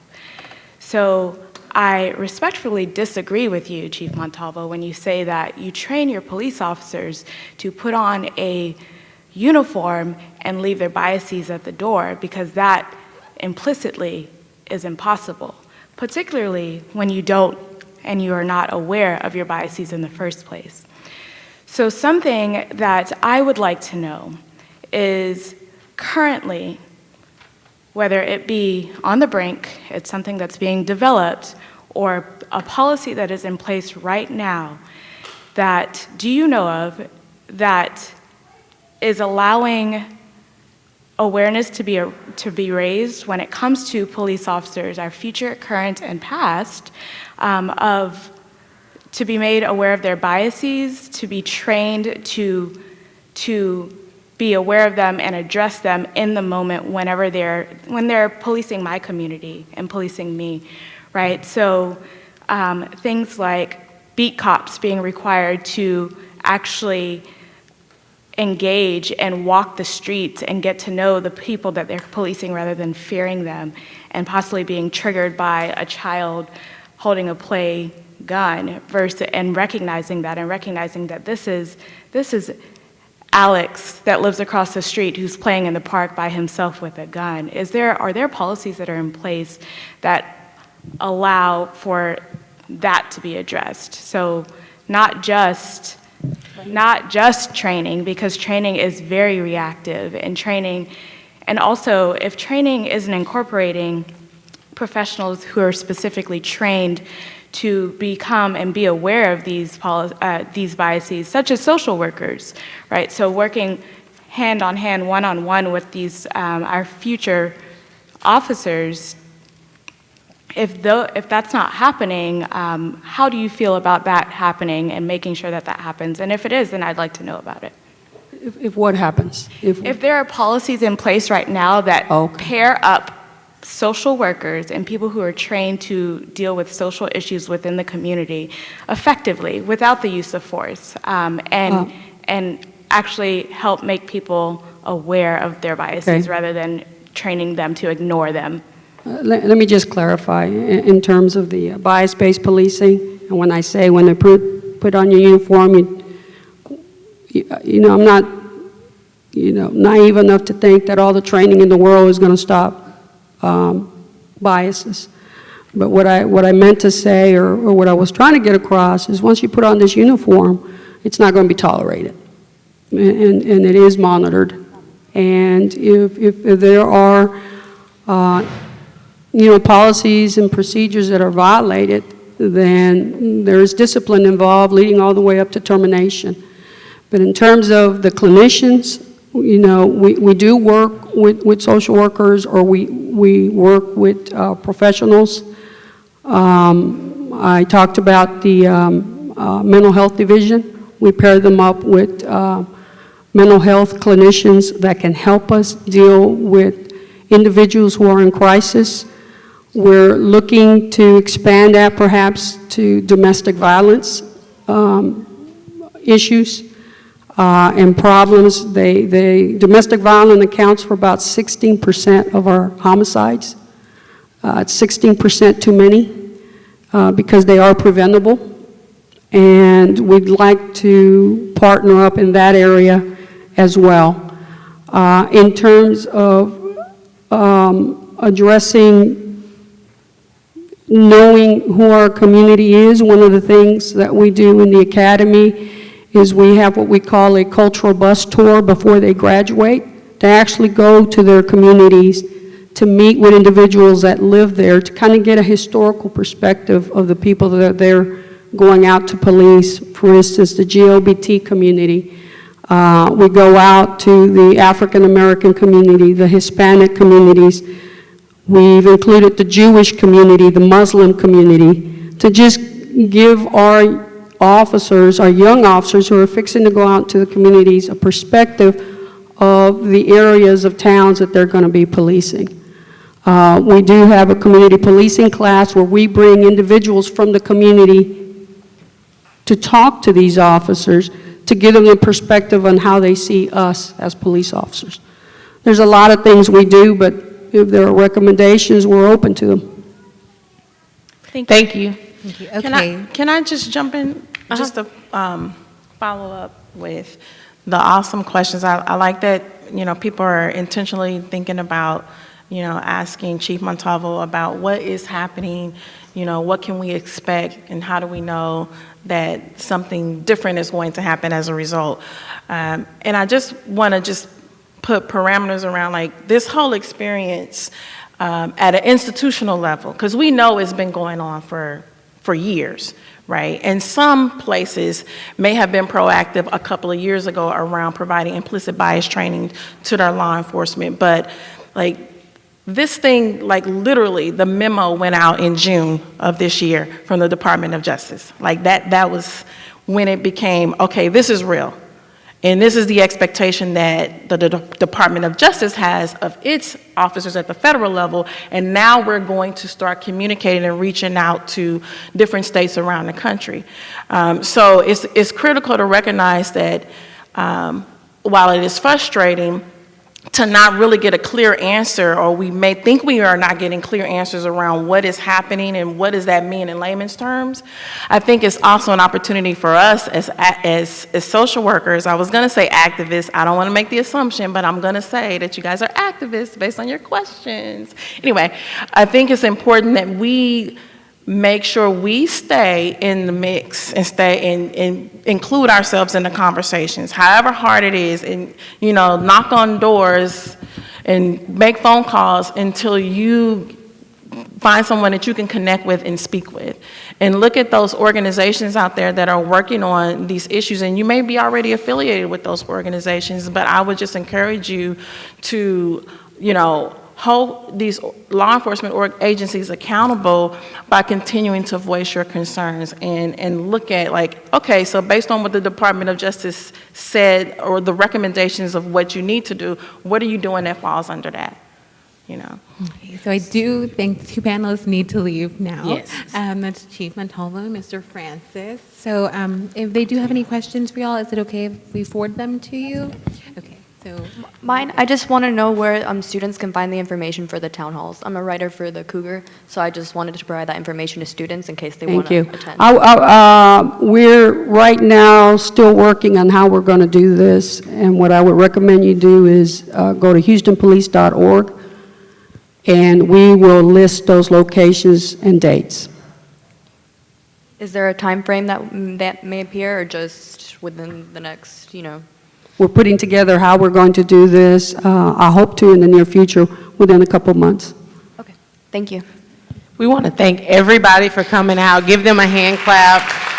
We really appreciate you guys taking the time out on your Saturday to come and be a part of this community activism. I want to thank everyone for who participated in one or more of the series, for taking your Saturdays out to come and have this important conversation. And the one thing that I would suggest, if you haven't, go to the GCSW's website, which is our Graduate College of Social Work here at the University of Houston.